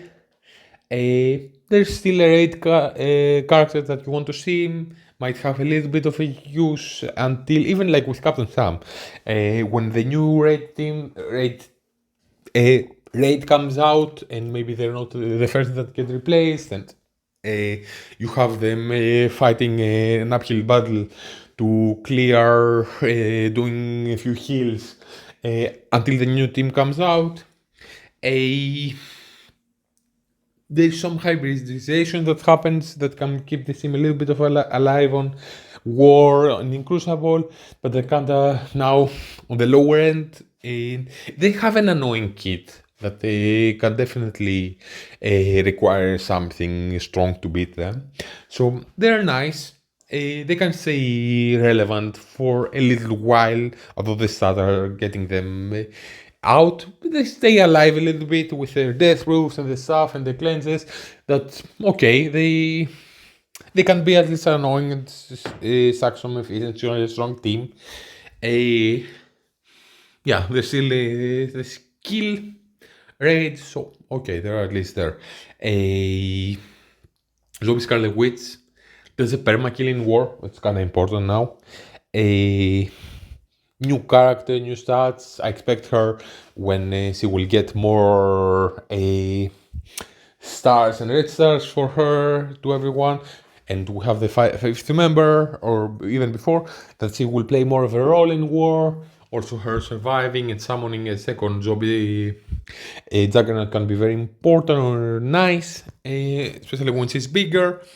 She stops the speed bar generation in war and can be used alone as plug and play, which is very nice. That's why I have her higher. Because she's permakill, she stops speed bar generation in war even alone without her team, and her 3-piece Undying is not bad at all. Can be used plug and play with 2 other strong characters and take out strong teams like Athel, for example, and have her as plug and play to stop a Super Scroll team or a Kahori team or a Kahori Super Scroll with some way. So there is some unexplored value maybe with her as plug and play alone. In war, new character, permakill as I said, so I like her. It's nice to have her there. Polaris is important in her team in Crucible. She does damage. I have 0 defense on her. She does decent damage. A little value in war, but she has nice stats and can be maybe a little bit annoying if you get in with a older team. X-Men potentially getting reworked and more characters, and we have an X-Men war season that gives them a little bit of stats. So yeah, she's nice. She's not a raid character, even though she's better in Crucible probably than Beast. I'm not sure, because it's nice to have a cleanser in your team. She does decent damage at least in Crucible, and pulls them together. So then Cable can rewind everyone. This can be maybe a gimmick that you can use plug and play, and Void Knight before, but also her as plug and play and do something with X-Men in World Events. I don't know. Thing is, X-Men don't really get too much speed bar, especially in war. I don't see this being too much of a thing. Red Hulk I use as plug and play. He's great in Gamma. I like him because he can be plug and play with Apocalypse a lot. He still has a battlefield effect, which is nice. 10-meter wind and clearing barrier that is used now against Null in Battle World. So having him with Apocalypse and clearing Null's barrier and giving him speed bar, and I use him. I know it's a niche use, and I haven't heard of people doing this, but if I want to clean up an Odin, sometimes I use him and some other characters because he will go before Odin. So he will do more damage into him, and you have a chance to kill him. Because Odin is 128 speed, there's not too many characters that are faster than that, but Red Hulk is still important war. If you have a Gamma Apocalypse, it can take out some decent teams in war. Scarlet Witch, war character. She's using Crucible defense. I'm not using her too much in Crucible, but I don't know. I don't feel the Retaliate team is too much of a thing. Just people maybe don't play it correctly originally with Immortal, trying to stun Quicksilver, not her. But it's a thing in Crucible. They're a war team. She has new stats. Extends debuffs. Heals her team up, and okay, she's nice. Doesn't have a super amazing kit that's plug and play, but I think B is very nice for her in general, because she and the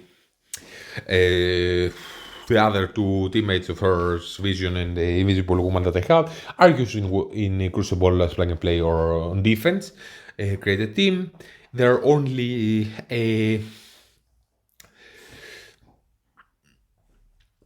war characters. They're not Crucible characters too much. Or they're not raid characters than like for example Hercules and Falcon are. I feel Hercules and Falcon are doing more damage on in war and more important stuff on their team. I'm also expecting Hercules with more stars to do even better. Yeah,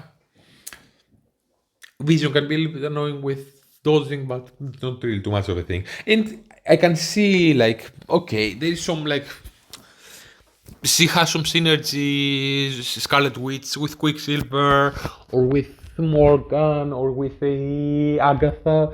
So I can see her doing a little bit more plug and play, and she's a little bit more valuable in a Crucible with her pings. That's why she's a little bit above of the other people. Then you have Invisible Woman that can be used as plug and play because she puts barrier to her team, cleanses debuffs, and does pings anyways. But outside of war, her ultimate doesn't do a stun. And I think it hits 1 time less or less damage. There is a little bit of plug and play with her. She has nice stats. But I don't know, I don't see it too much. It's not also super fast, taking many turns as plug and play. Yeah. Vision, I think, is the least impactful. It doesn't really do too much damage on war offense or do too much things on Crucible, besides being there for Scarlet Witch to retaliate and her ultimate to hit harder.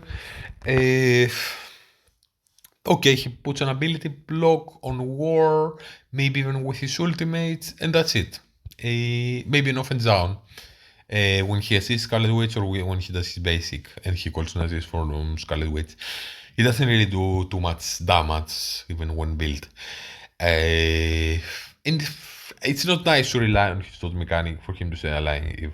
He's kind of squishy, he's kind of easy to die. If he doesn't dodge, if you're not lucky and he dodges. Man thing, he's not exactly a pre-taunt because he needs to have at least, I think, 3 of his members to have taunt on spawn, which is not perfect because he also has immunity and new stats, so this could be nice to have him as a pre-taunt. He doesn't do that important work.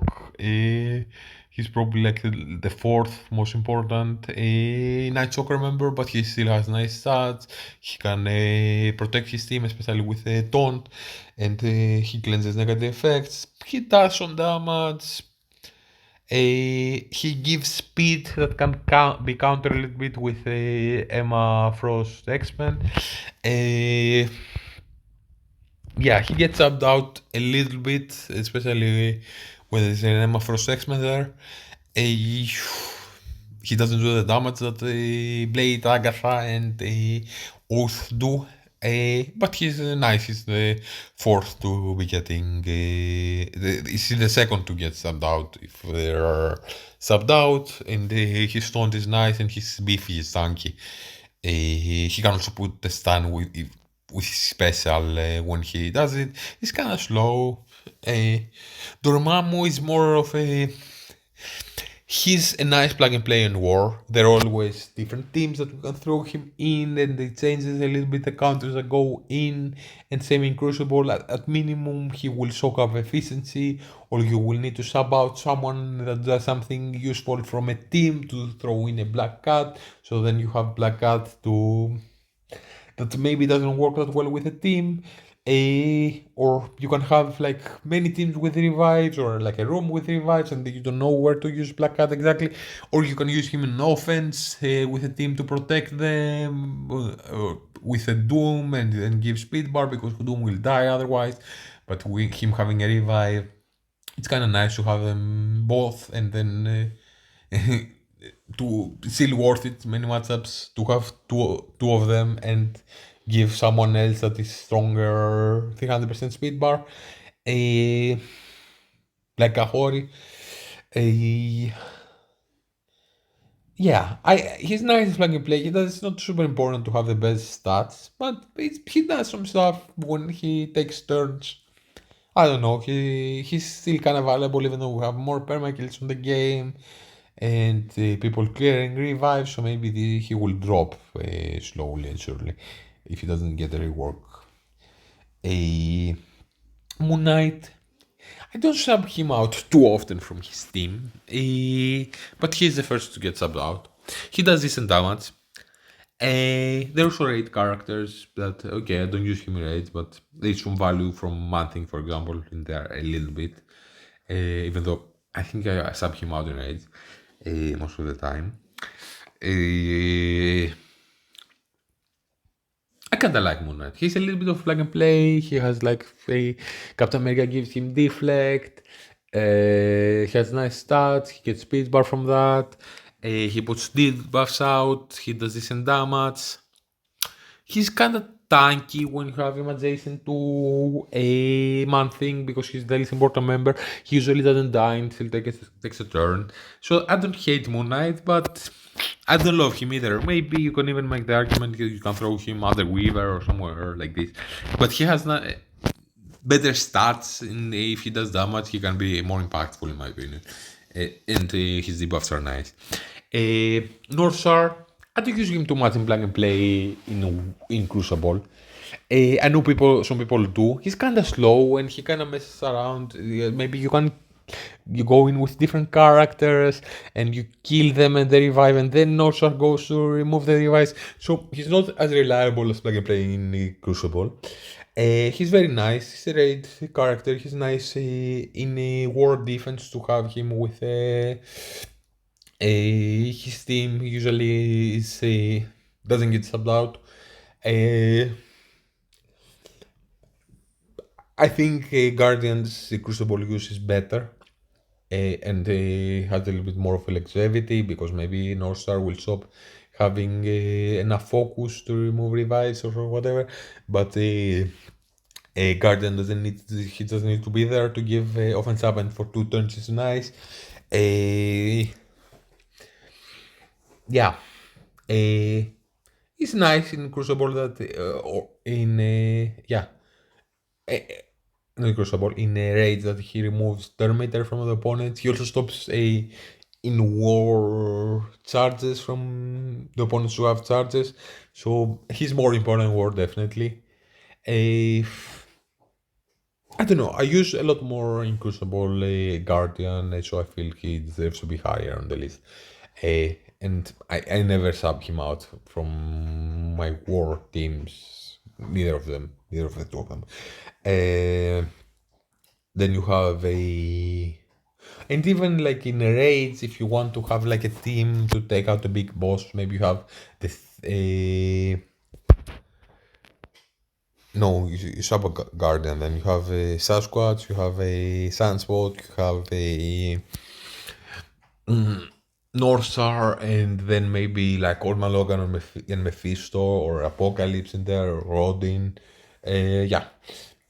And this maybe could be still a thing later on. I don't think they will have the stats though, but you can stop, for example, like an opponent Super Skull from getting speed bar by having Northstar in there. Maybe it just has to be a little bit higher, I don't know.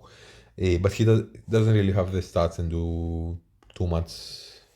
Yeah, you could argue because he does good stuff in war defense that he deserves to be higher on the list, like above Manting, for example.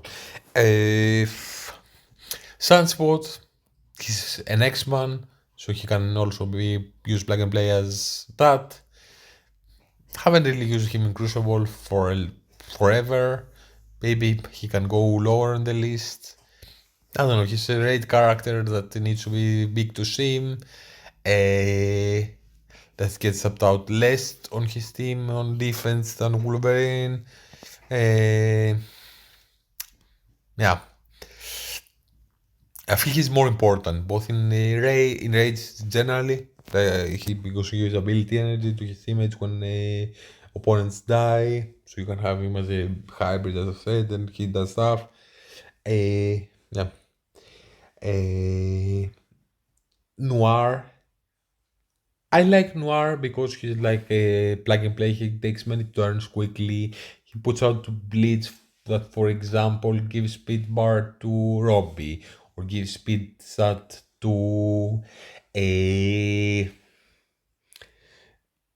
make for money, or he can gain an assist from Odin or from Old Man Logan, or I think he can remove a taunt with his special. He gives some extra damage to how's it called? To Spider-Verse people. So he can be used plug and play as that. He gives 25% damage to Spider-Verse. So he can be used with Hive Mind, for example. He has a revive, so he can be annoying. He also has a crucible tag. So he can and get dodges. So he can be annoying in crucible defense. At minimum, he will get some turns, maybe get an assist or a. And then you kill him, and then he has a revive, and you need to kill him again. So she's on plug and play Noir, and he does kind of okay damage, not great. I don't know, maybe he can be. Well, he is lower than the other Spider Society members, but he's still nice. He's still important, and yeah. Let's go to. And he gets subbed out less than Spider Gwen, and when he does, he can be used plug and play elsewhere. So I have Super Skull.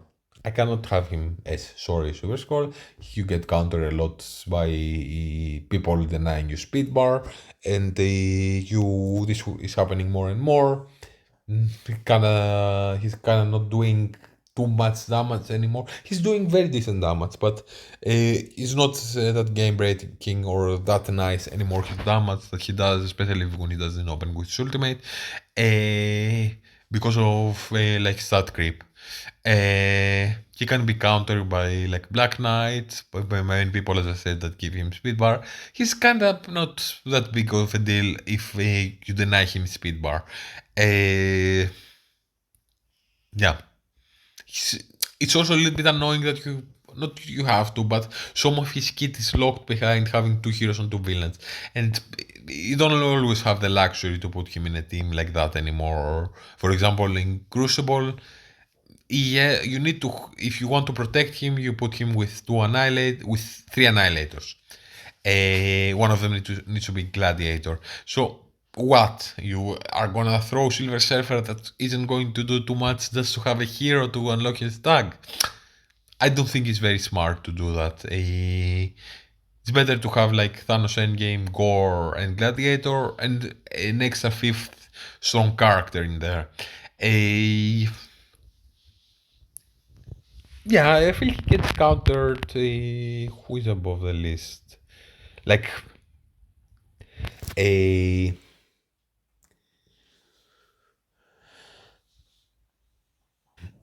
Blade can kill him, or Night Stalker in generally can kill him very easily.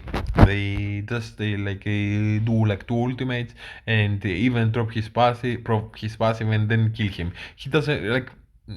If Night Stalkers counter him so easily, I don't see too much of the value for him. There's also like his special does Termite Rewind, and opponents can't get Termite Rewind a lot. So I don't see like him being killed quicker and not getting speed bar and requiring 2 heroes and 2 villains.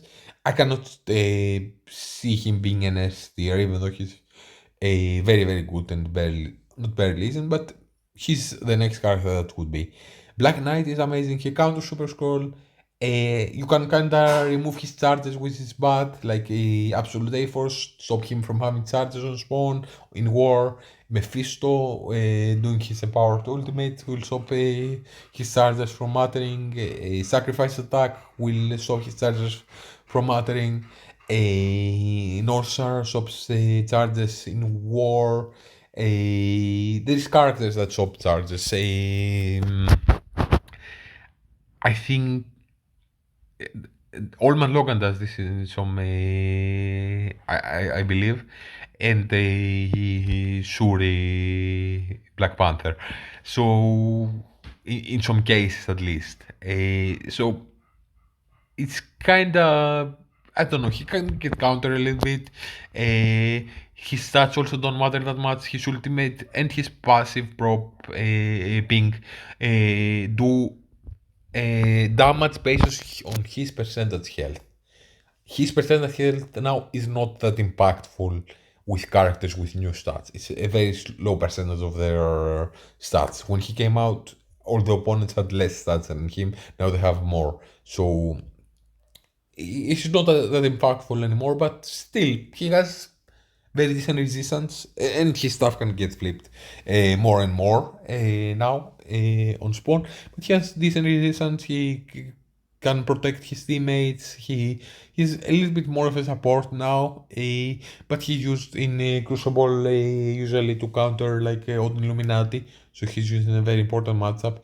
He has some value in war definitely, and can be used as plug and play and beef up a team. Or his team is kind of decent but not great in war anymore. I like him. He will definitely stay a little bit relevant, but his damage is falling off a little bit, and also his health is kind of easier to quit to kill him now. Aris also destroy him in war, removing his charges. Uh, yeah. Uh,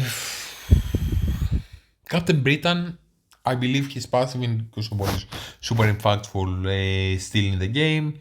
Yes, his stats are not that great anymore, but he still does very nice in Crucible. Then you in war still has drama on his ultimate. Then his special will probably do a stun, especially if you have the awakened to him that we're buying from a war store. Yes, his stats are falling off, but he's still a very impactful character to have in Crucible and okay in war. So yeah. Uh, then you have a Nimrod. Nimrod does crazy damage. He can mess people being on defense in war with Mephisto, for example, or in Crucible even. Not with Mephisto, usually in Crucible. He's a raid character that will probably stay in the next raid tier. He does very nice damage. He gets speed stat from tech summon, so not necessarily plug and play, but you can hybridize a little bit. I feel now he has one of the best damages in the game, and he can one-shot an Odin in war. So he's definitely a dangerous person. And he's kind of quick with the tech summons and stuff. So he's very nice to have a big. And then you have the Phoenix Force. Phoenix Force are very strong in Crucible, but not necessarily like the big carries that will flip the Crucible on his head, on its head, and they still don't reliably, not super reliably counter Odin Illuminati, and you need to throw like Apocalypse and a Mephisto in there. So they almost like support to some degree. Maybe like if you have welled out a lot on Omega Red, the Phoenix Force, maybe they can more reliably beat Odin. But yeah, and they have a nice use in war countering an Astral. But I don't know, they don't play the most important role in this counter. The countering an Astral in war is not necessarily the highest thing you can do in war. Uh, they definitely help a lot less in war than they do in Crucible. Uh,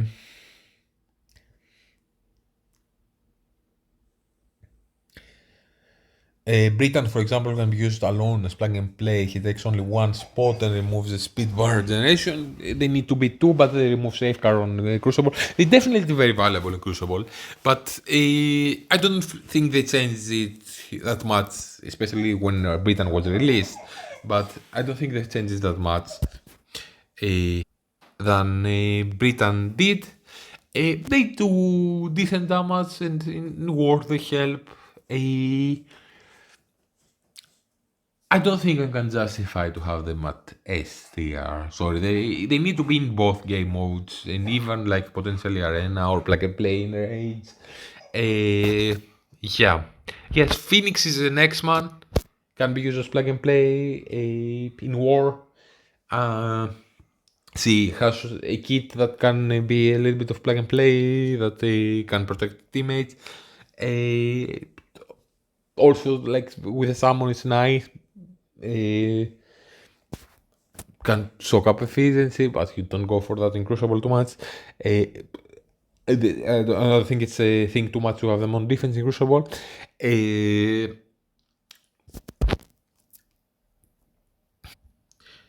Then you have Lady Deathstrike. I think Lady Deathstrike is one of the best damage dealers in the game. She can be used with Cabal in Crucible. She can be used as plug and play in Crucible. Not the best character in Crucible. Many times I don't use her.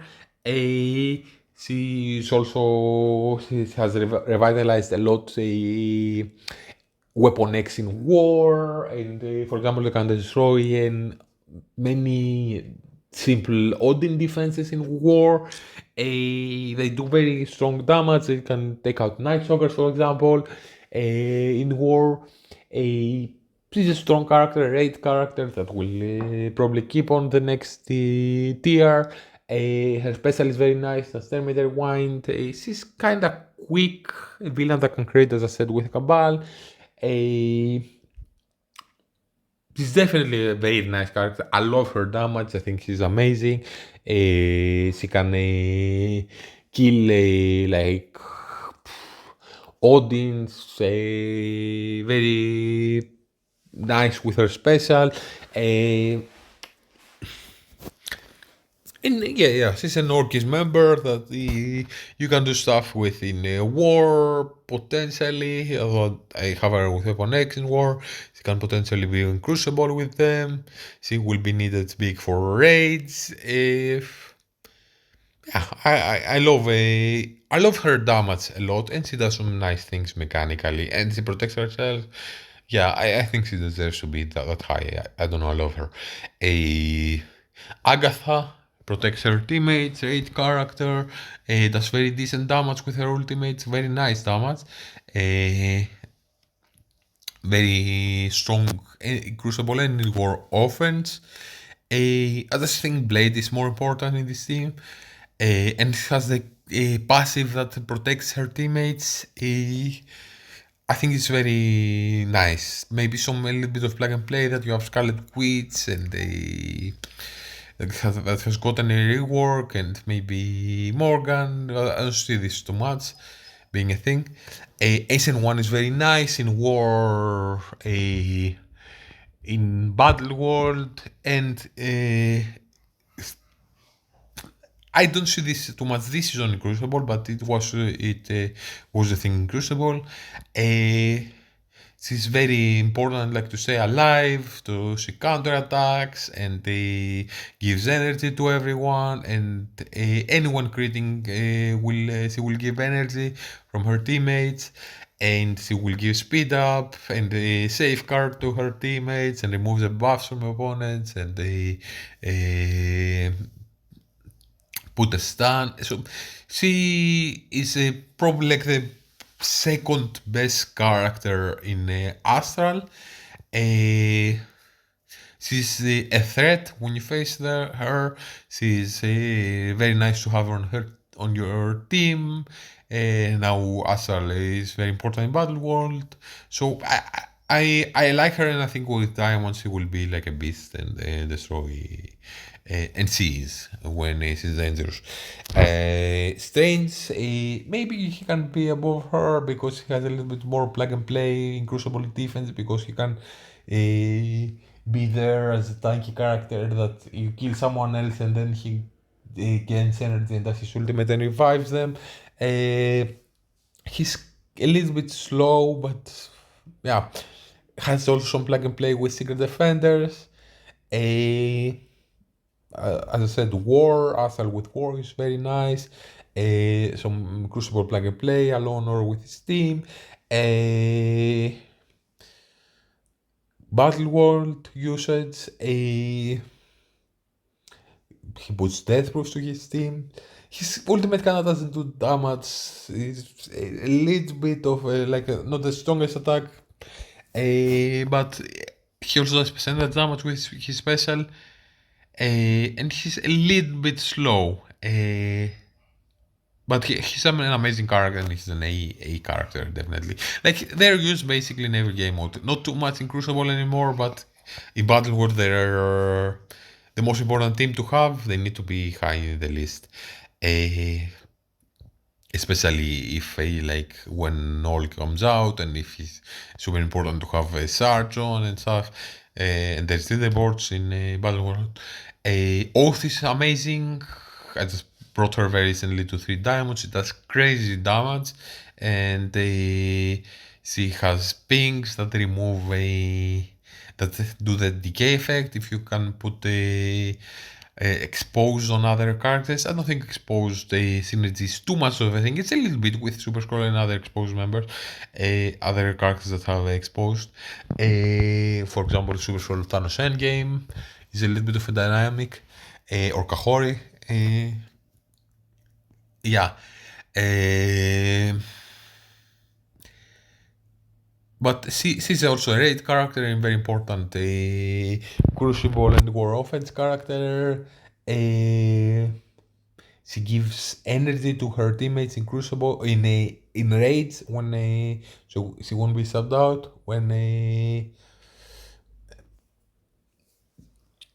she gives energy when someone of the opponents die, so you can spam your abilities. Very nice. Her special also does percentage damage. Gladiator is his arena character, but doesn't really do anything in arena defense. And only arena defense, at least for me. He's a nice taunt, pre-taunt that spawns also with safeguard. Has nice stats. He does kind of decent damage, especially against older teams. Removes buffs from opponents. He's kind of slow. The Annihilators, if you hybridize them, they're kind of good, especially in a Crucible where they stop Cabal from working against Super Scroll. They're definitely very nice. I don't know. I feel like you can counter them with almost all the teams that or many teams that have come after them, especially in War. And I feel like the teams that have come after them have a little bit better stats and a little bit more control. You can still use like an Apocalypse or a Naris when you want to go against him, against Gladiator. Then he doesn't have safeguard on spawn, and you can flip his taunt, and I think he also has immunity on spawn, I'm not sure. But you can flip his stuff on spawn, and you can work against someone else.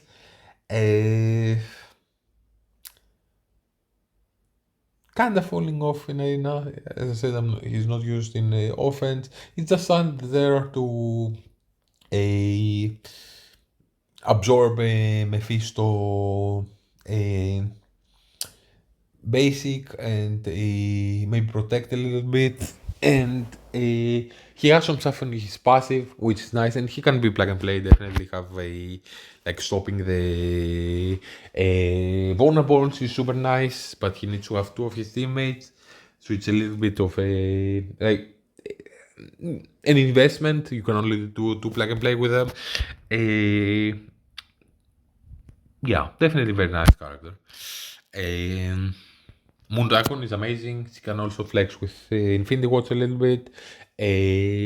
Not as important as I think as the other members of Astral in War and in Battle World, but still does very nice damage, and she can do stuff in Crucible even without her team and has very nice damage. A good example was the sack for Odin Illuminati, that he was almost entirely reliant on her.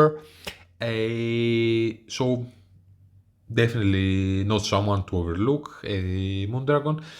I love Storm. I think she's amazing. She's a big reason in war offense that you can take out an astral team with an X-Men hybrid. That doesn't require too much. Like her, Phoenix Force, Rogue, and Nightcrawler. So they definitely have value in war. She's the most important character, I think. Also on her raid team, she does very strong damage. She basically reliant on her raid team is her taking the kills with her ultimate. Same as her in Crucible. And her son, Drama, and stealing charges in Crucible, I think is amazing. She's kind of fast, I think 131 speed, and then after she takes her first turn, she puts speed up to herself and X-Men. And I think Mighty Avengers, she has so strong damage. And turn one stun is not too bad. That she can be used, especially if you have like someone like Nightcrawler speeding her up in wars, plug and play. As I said, they take out Astral. She's important in Crucible. She's important in Rage, to Sim. Very nice Storm. And synergy with X-Men, that more X-Men maybe come out. And she has 50% to have assists with X-Men, and it gives her speed up on Spawn. So, very nice. Then you have a Nightcrawler that has speed up on Spawn, gives speed bar to one person with damage or to X-Men and one person with damage. If you, yeah. As I said, important in war. He's very important plug and play in Crucible.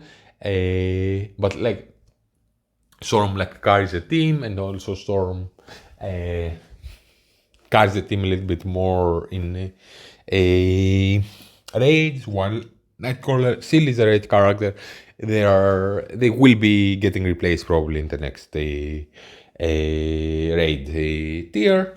Nightcrawler will still be a thing, especially with his synergy with Old Man Logan, and he protects himself a lot with his passive that props when he drops under percentage of health, that he heals himself, he gets dodges.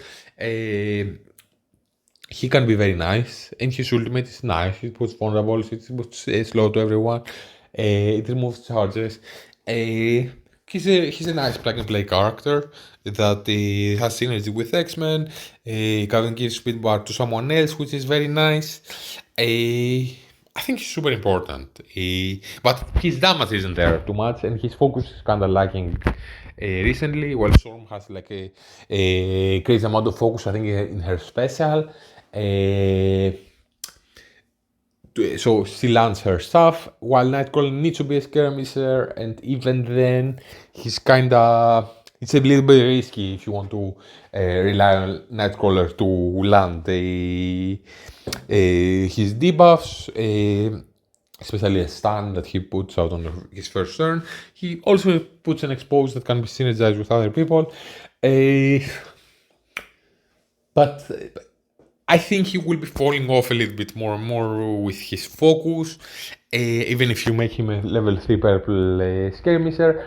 Because you make him a skirmisher, not a raider, he doesn't really do too much damage. He's a little bit more of a support than a carry anymore. He definitely will have like some mechanic use that he will go fast and give speed bar to someone, but if he doesn't put a stun out, he will lose some value. Yeah, still a great character, Nightcrawler. Then you have Gore. Gore is important in Arena because he stops assists. He uses him in offense and defense. His passive rob is kinda nice. He synergizes with symbiotes, but I don't think this Null with symbiotes and him will probably not be a thing. Maybe you can like have him, Carnage and all, maybe like Red Goblin or Void Knight and someone else plug and play, or even like not Red Goblin and Void Knight and two other plug and play. This can potentially be a thing, but many people stop Speedbar generation now. Maybe this will revamp him a little bit. Also have him on defense, on war defense with Gladiator and 3 Hive Mind, and there's some synergy there, and they're kinda not the easiest to beat. Very nice in Crucible defense. I just don't feel they're like the best. They're not amazing in war. They're not super impactful in Crucible. Maybe they are in the sense that Gladiator stops Cabal from working and then you can activate a Super Scroll. But Gore doesn't do too much in this matchup. He's still very nice. Removing the battlefield effect from Mephisto or from anyone can be a very nice thing that he can do a plug and play or a very impactful thing. As I said, his pings are nice.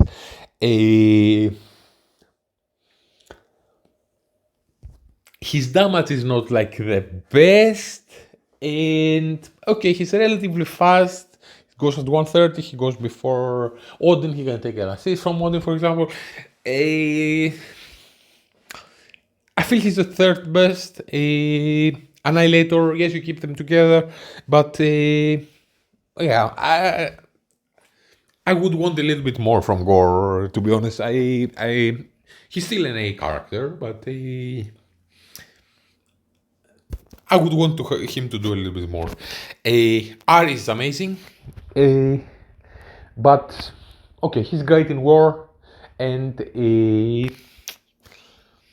he can be used as plug and play in Crucible just to remove the safeguard. Yes, he has nice new stats. He does some damage. He puts some ability block if he goes.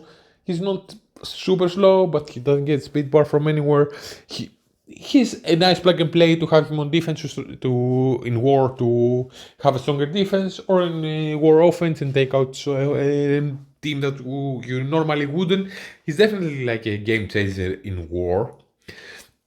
At the same time, I don't feel like he's like a game changer like most of the S characters are, or maybe he is like better in war than Blade or than Thanos Endgame even, or like Shadow King, but he isn't so much in Crucible.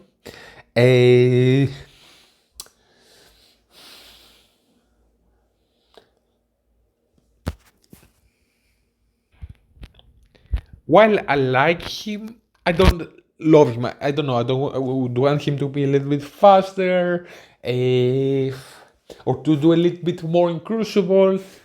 He's still great. He's an A character. He has new stats, and can do some good damage in war. And even in Crucible against an older team. But many times I don't use him in Crucible. He's kind of weird to in war. Like, okay, it's very simple to say, okay, I use him in war against Black Knight, which I don't think. I think Ares has a lot of more value in war than Black Knight, and you remove his charges or his buffs. But for example, you throw him with Orkis and you go with Night Stalkers and demolish him. He has very specific situations that you will rely on stealing some buffs will change so much around.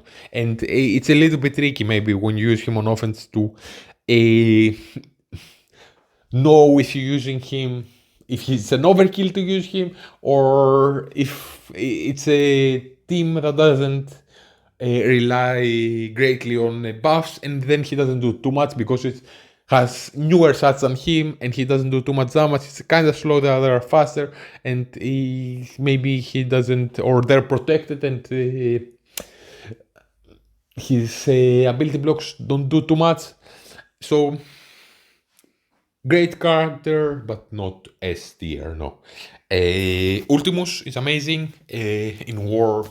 As I said, he's used in the team that counters absolute Super Scroll, and he plays a very important role in that. That's why I maxed out his levels recently, even though he's not used in Arena or is that an important annihilator than the other ones. It's only more important than a Silver Surfer. He gets subbed out usually from his team, in Crucible, and in War many times. I don't think Annihilators are too much of a thing in War.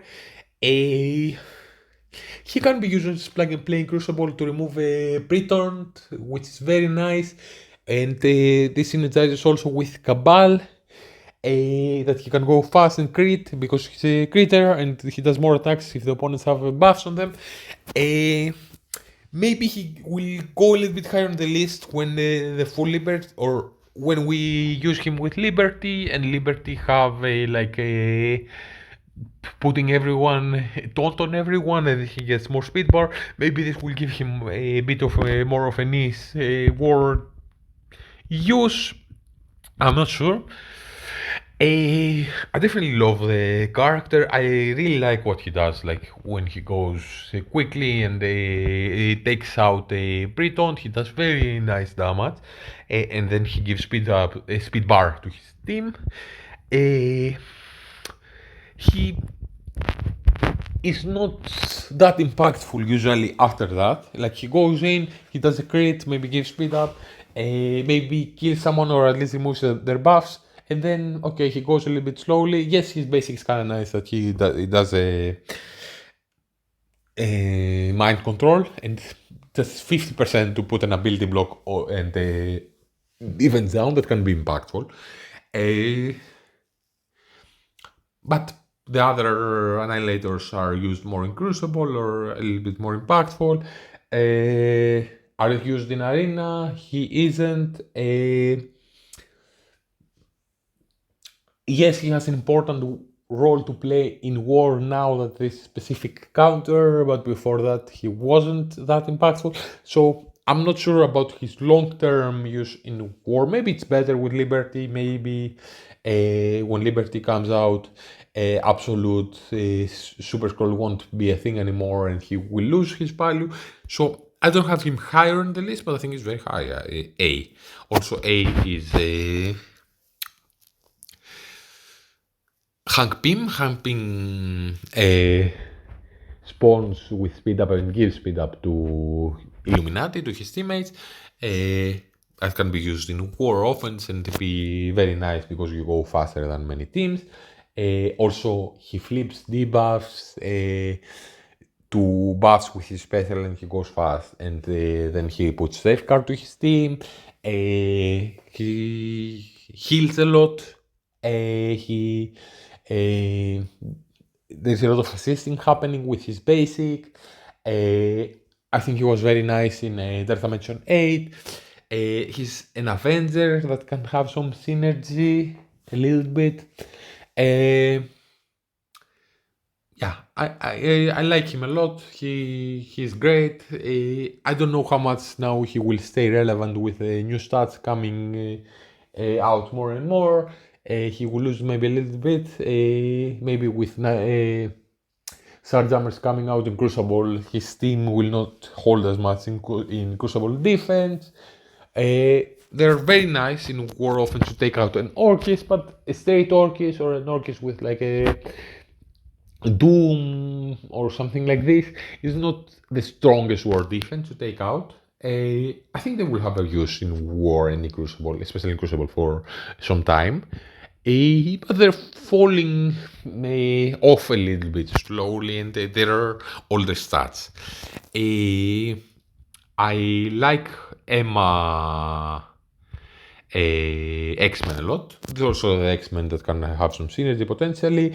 She has some niche uses that she can remove a speed stat, which can be very nice. For example, you could use her. Now Arsenal is a lot of a thing in War, so you don't do that. But you could use her with Next for Money instead of Deadpool. And you could take out Mephisto Night Stalkers. That one then was a thing more because it was more of a new theme and people maybe didn't know too much how to counter them. And Mephisto didn't have other new teams that were great with him. But it's a very and it worked very very well because you stop the speed stuff from mounting or even against like Alpha Flight that have speed stat. So there are and you use her now on Cosmic Crucible defense with a Orkis to stop the speed stat from Night Stalkers and potentially Night Stalkers can lose now.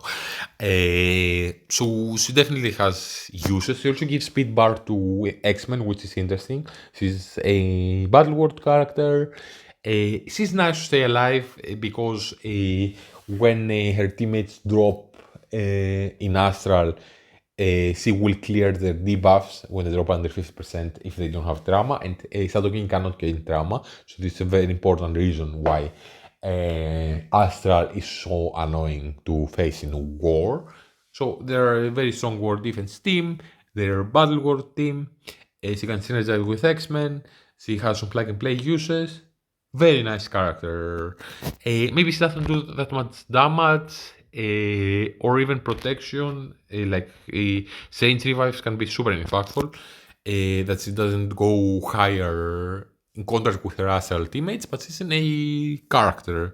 She like war use, crucible use, battle war use, plug and play options.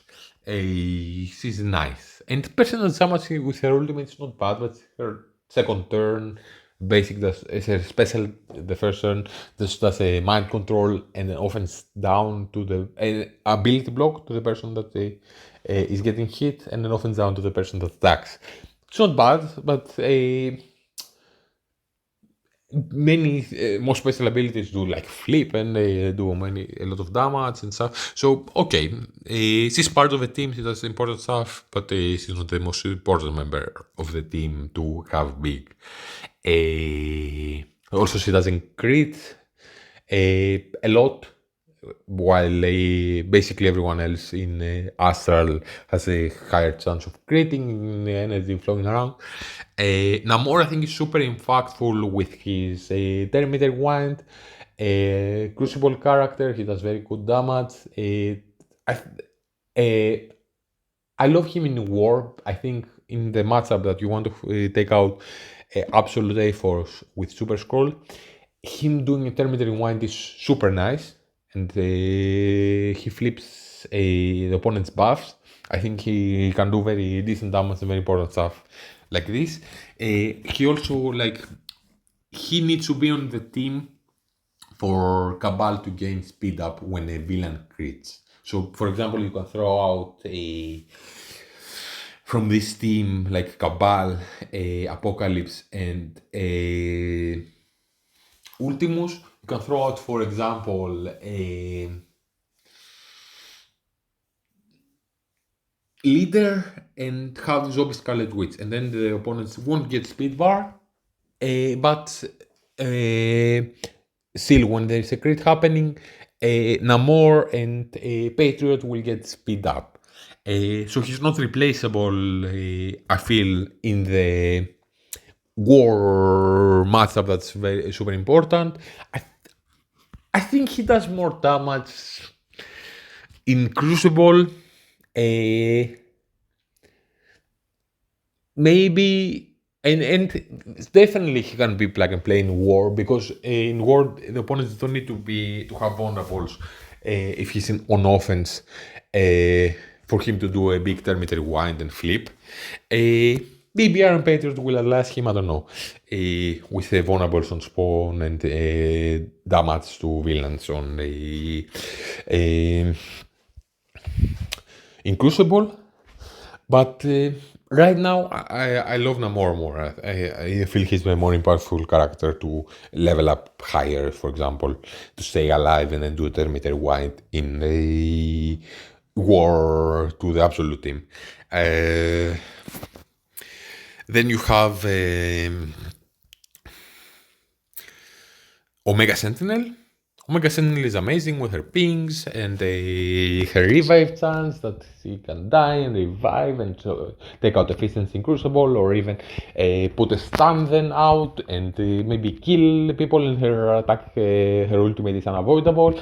I'm starting, and she has her pings to at least remove efficiency or kill some people from Ulterstat team, so I think she's more important and can make more of a difference in her team than, for example, Sentinel. Usually, Sentinel doesn't take a turn if you go with a team that can kill them, but she will do her ping. She might revive. She heal her team, so maybe having her big in the next iteration of raids could be nice. For example, when I was or am attacking in war against a Mephisto Orcus team, I usually were using a Tangle Web, all three of them, Kang and Odin.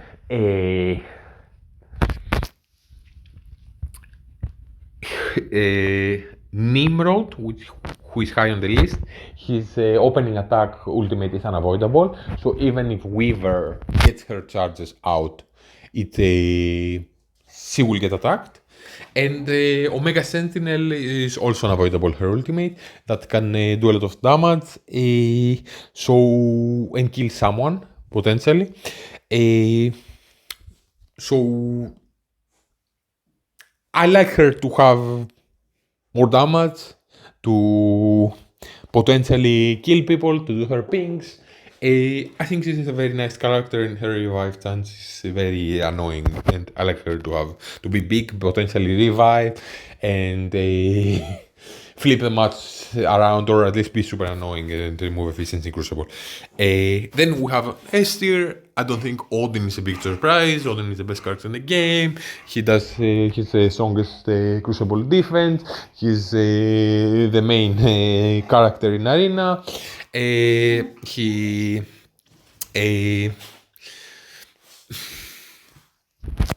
removes debuffs from his team, does a lot of damage, gives buffs to his team with a special, has a permakill with his ultimate. He's a super impactful character everywhere. Can be used in many weird hybrids in war defense to make him annoying, but usually many times if it's not a very strong hybrid, he's easy to kill in war defense, so it's kind of tricky. Can be used on offense to counter Mephisto teams, war offense. In Crucible defense with Illuminati, he was super annoying, and the big boss team in Crucible for a long time, and even now it's not 100% completely reliably solved. Then you have Mephisto. Mephisto is the previous Dark Dimension character. He's very strong. It's very nice what he does, that he puts safeguard to his team and buffs and death proofs and trauma to the opponents and debuffs, and this can be very annoying, but he's getting a little bit stat crept. He can be killed kinda easily if there's a team with high survivability and damage. For example, you can go in with a Kahori and do two ultimates and have Shadow King ping him down. He's not like it's a bit weird, his kit, because he goes kinda slowly, besides like doing the stuff that is just to stop Apocalypse. It's the only reason he does it like this. He has empowered, so he takes a turn and Apocalypse doesn't remove focus from anyone from his first turn. He puts safeguard to his team that Apocalypse only on spawn does remove, and puts debuffs and trauma to the opponents. Then he has a little bit of speed. He goes kind of fast for his second turn. I think then he needs to base and then do his ultimate. So you kind of have the opportunity to kill him. He's he's not super fast. Like Odin is fast. Like he needs to do an assist, then he heals himself. He's very tanky, and then he goes super fast. Mephisto is kinda okay. It's a bit more mechanic what he does than if you have like a Phoenix Force in Crucible. You counter the safeguard that he gives. There's teams that remove drama now, especially with Starjammers coming out and hitting his barrier all the time. So he's getting countered definitely, but he's also super impactful and he can be a very big part of taking out an Odin Illuminati in Crucible. He's still very nice in Arena. Then in war defense, you can throw him with new strong war teams and be very annoying and very difficult to beat. Especially with them having very big stats and Odin falling a little bit behind on them. Or the opponents having 3 diamonds and Odin being like 5 red. Then you have Apocalypse. Apocalypse, I think, is super important to take out Odin in Arena. He outlived a Super Scroll in importance, I feel, to a huge degree. His 60% damage is super impactful. Yes, there are many people that shop speed bar now, and he needs to wait 1 turn to do his empowered basic, and there are some characters that can gain taunt in order to absorb his empowered basic. But even then, the opponent needs at least 1 character for that to just to counter him. And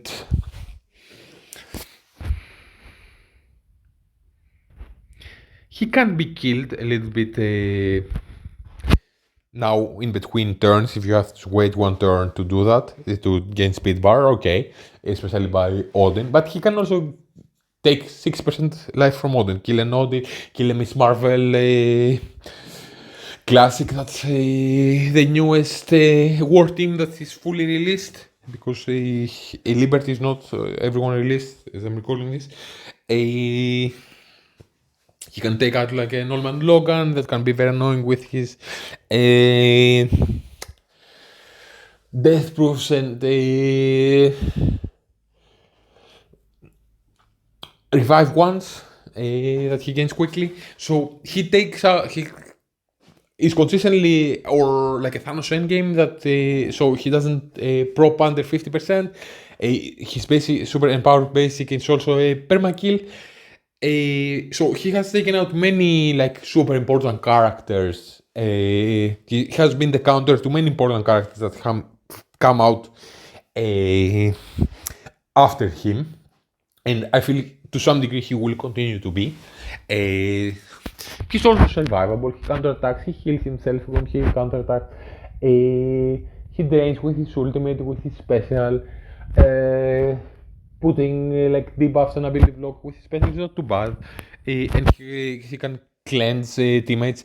I think he's a super important character that is important to have big, both for war and for Crucible and for Arena. So as long as he stays in Arena and Super Scroll isn't in Arena in a long time, I feel Apocalypse is right now a very important character in the game. Especially on offense everywhere. Then you have Kahori for me. I love Kahori. She's super important in war. She's super important in Crucible. If she can take out like her and Shadow King and Apocalypse, can take out like a Mephisto comp, or even Aris or whatever. She does crazy damage.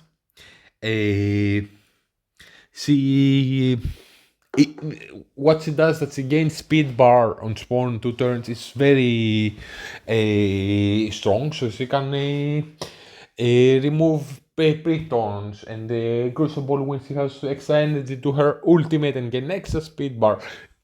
I love her kit. I think she does very good damage. She's kind of survivable. Her team is very nice in war, especially. A I feel she's super impactful. She can do stuff that because she also has newer stats that the other people like. She's a lot more of a menace of a super important character to have in war than Olman Logan or like anyone after her on the list. Uh, to a big degree, also in Crucible.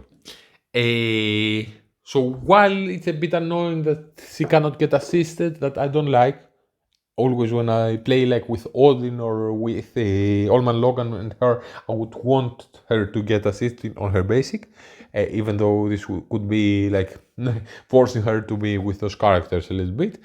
Then you could release characters that stop assisting instead of swapping her basic to get assist. Yeah, I think she's a super important, super strong character. Her teammates do many other good things, especially with Marvel in war. So she will be very strong in war for a long, long time. It looks like she is very important in Crucible, and if we'll see how she performs from now on. Olman Logan is super important. He's very nice. It's a little bit annoying because, like many teams were after him, counter him specifically. There are perma kills now that he has because he's relying a lot of on reviving. There's a lot of speed bar stoppage, so he doesn't get speed bar when he's attacked or when he assists, or people stopping assisting, so doesn't assist. He's still super impactful. He's not like a super character that will determine your Crucible one way or the other. Maybe he's like a after like you take into account like a Odin, Apocalypse, Mephisto, and Kahori, maybe yes, he's like a super important character that can change Crucible one way or the other. But I feel he's less than them. Super Skrull can be to some degree if you don't counter him properly. But Crucible, like Super Skrull to work, he will need to be with 3 Annihilators and maybe even something else to protect him or speed him up, and then he won't have the hero tag. And it's only in Crucible because in war he gets destroyed easier. I don't know, yeah. Definitely very nice that he can speed bar, he does still a lot of damage, and maybe when he gets the diamonds, will change in my mind and he will go maybe above Kahori or maybe even above Apocalypse. Because many times I feel that he dies quickly. If he gets his diamonds, maybe he will stay more survivable for a little bit longer. And for example, he's very nice against Odin to some degree in Cosmic Crucible. So maybe this can be a thing more because he won't die that quickly. Or in war he won't get perma-killed now that there are more perma-kills in the game. So yeah, Olman Logan is definitely the man still, but not maybe to the same degree that he used to be. He's also older stats. Yes, he does very nice damage, but and more so it matters now that he flips the stuff with his ultimate and he does like more his control, even his stun with his special than he's like a crazy maniac that does do a lot of damage. He still does very nice damage. Blade is very strong, does a lot of damage. I even don't have his passive default, like the empowered one, that he does assist. But he does crazy amount of damage. It's a permakill. He does blind on his ultimate to adjacent to 3 people usually. 10-meter rewind is not too bad. his team is very strong. Like if you pair him with like Agatha and Oath, the three of them can do a lot of things. There are raid characters. They're very nice in Crucible and in War Offense, but they're not a top team. If you throw them on defense, they get beaten easily. And on offense, they can take out usually not one of the best teams. Yes, they're a red team. You wouldn't expect them necessarily. They're doing amazing as a red team. I love them, and they play great. I even used him last time against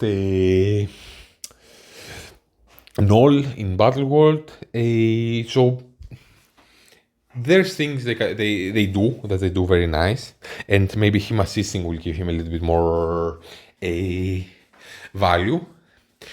I don't feel they have like the mechanic advantage that the Blade that the people before him have, even with Agatha's protection, because Agatha's protections puts stealth on people. So maybe like Night Stalkers in a war, Daken destroys them to some degree because of the stealth. It's not necessarily like only a positive. He kind of needs to be also with his team to do a little bit more stuff than plug and play. But like Odin has his battlefield effect and a great amount of health and removing debuffs from his teammates and himself and healing and buffs from the opponents. And does a lot of more damage with his ultimate that hits everyone. Mephisto has the safeguard death proofs. Yeah, Mephisto has his stacks of death proofs to everyone, and he goes very fast originally, and Apocalypse spawns with safeguard and immunity, and drains himself up and counterattacks, and can cleanse with his special. I feel or Kahori does go very fast and gets many many turns, especially her ultimate giving her speed bar again to go again. Her special like redistributes the health from her team, so she can stay alive. And her team protects her definitely, but she can go very fast and kill a lot of people. Faster than Blade. Old Man Logan has death proof with special, and he gets a lot of speed bar and assists everyone and helps with that. And revive once. So I feel they're a little bit more survivable, more flexible. The other characters before him, not necessarily that they do more damage. They hit more people.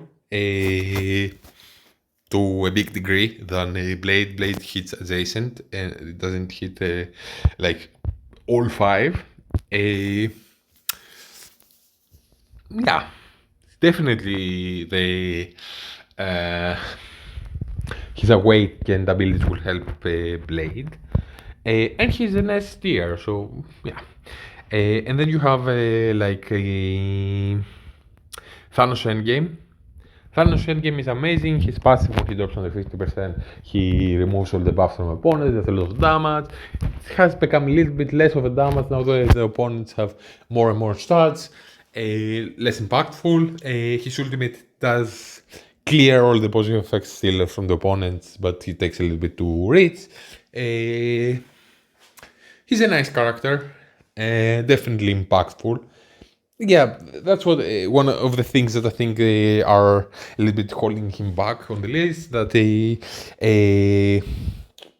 his passive, for example, can be circumvented by Apocalypse, generally speaking. But I did it in War with Braun, for example. Like if you take percentage health out of him, his passive doesn't prop. His passive, when it props, it doesn't do enough damage to kill someone from the opponents now, many times. Now, nobody dies, they just lose their buffs. So maybe if you... also, you can get unlucky and just have him like survive with like 51% health and then be one shot. So there's also that. It's not super reliable. his ultimate is not his turn 1 ability usually. If he doesn't get energy from someone or from a crucible room or yes, he's annoying in a crucible defense, but he's not like the biggest game changer. Same in war. I even had wars when I didn't use him because I had kept him on war offense and I didn't find the proper place to put him. So yeah, he's an amazing character, but he can be circumvented a little bit. He is a little bit less impactful. Yes, his arena, you could argue he can go higher because he's in arena and when his passive props, like to level him faster than Blade, for example, because when his passive props in arena, it might kill someone. Or I don't think in arena you will really hold in defense. Blade is also on raid though, so also in the next raids, and maybe you will have some extra longevity with that. He needs to be highly built. Then you have Shadow King. I think Shadow King is amazing. He gaining speed bar and doing pings with when somebody does her ultimate are very nice. His effect with the ultimate that removes drama and negative effects is very, very nice. He's always impactful as the characters before him. I feel like he can be like, for example, he's kind of replacing Thanos in Arena. Can be a little bit of a thing, especially on offense. He can be very nice in a crucible offense, just plug and play with Kahori, or super impactful, or in a war defense to be a very difficult team to beat. But Thanos Endgame is also an arena character, an arena defense also.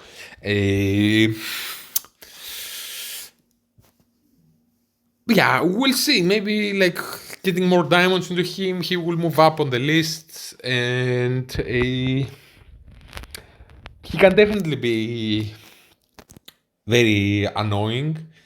But you also kind of need, like, to be annoying, you also kind of need to have Emma Frost X1 with him, because when he drops under 50%, he loses his debuffs. So you put ability block into him and some bleeds. When he takes his turn, he drops under 50%, loses the ability block, and does his ultimate that he also needs a ancient one to counter attack before he goes. So he's a little bit reliant on his team. Well, for example, you could do like Thanos and Super Scroll, and you have Super Scroll putting exposed, and you have someone else going before Thanos and hitting the exposed, and then Thanos starts with his ultimate.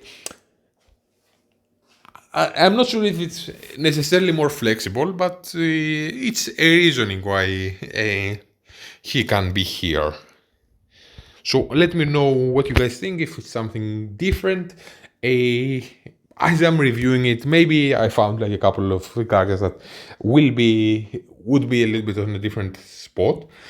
Also, there's like they're not tested yet. That I cannot say with certainty where they will stand on the list. I'm waiting more for Null of all of them as a single character that will do great.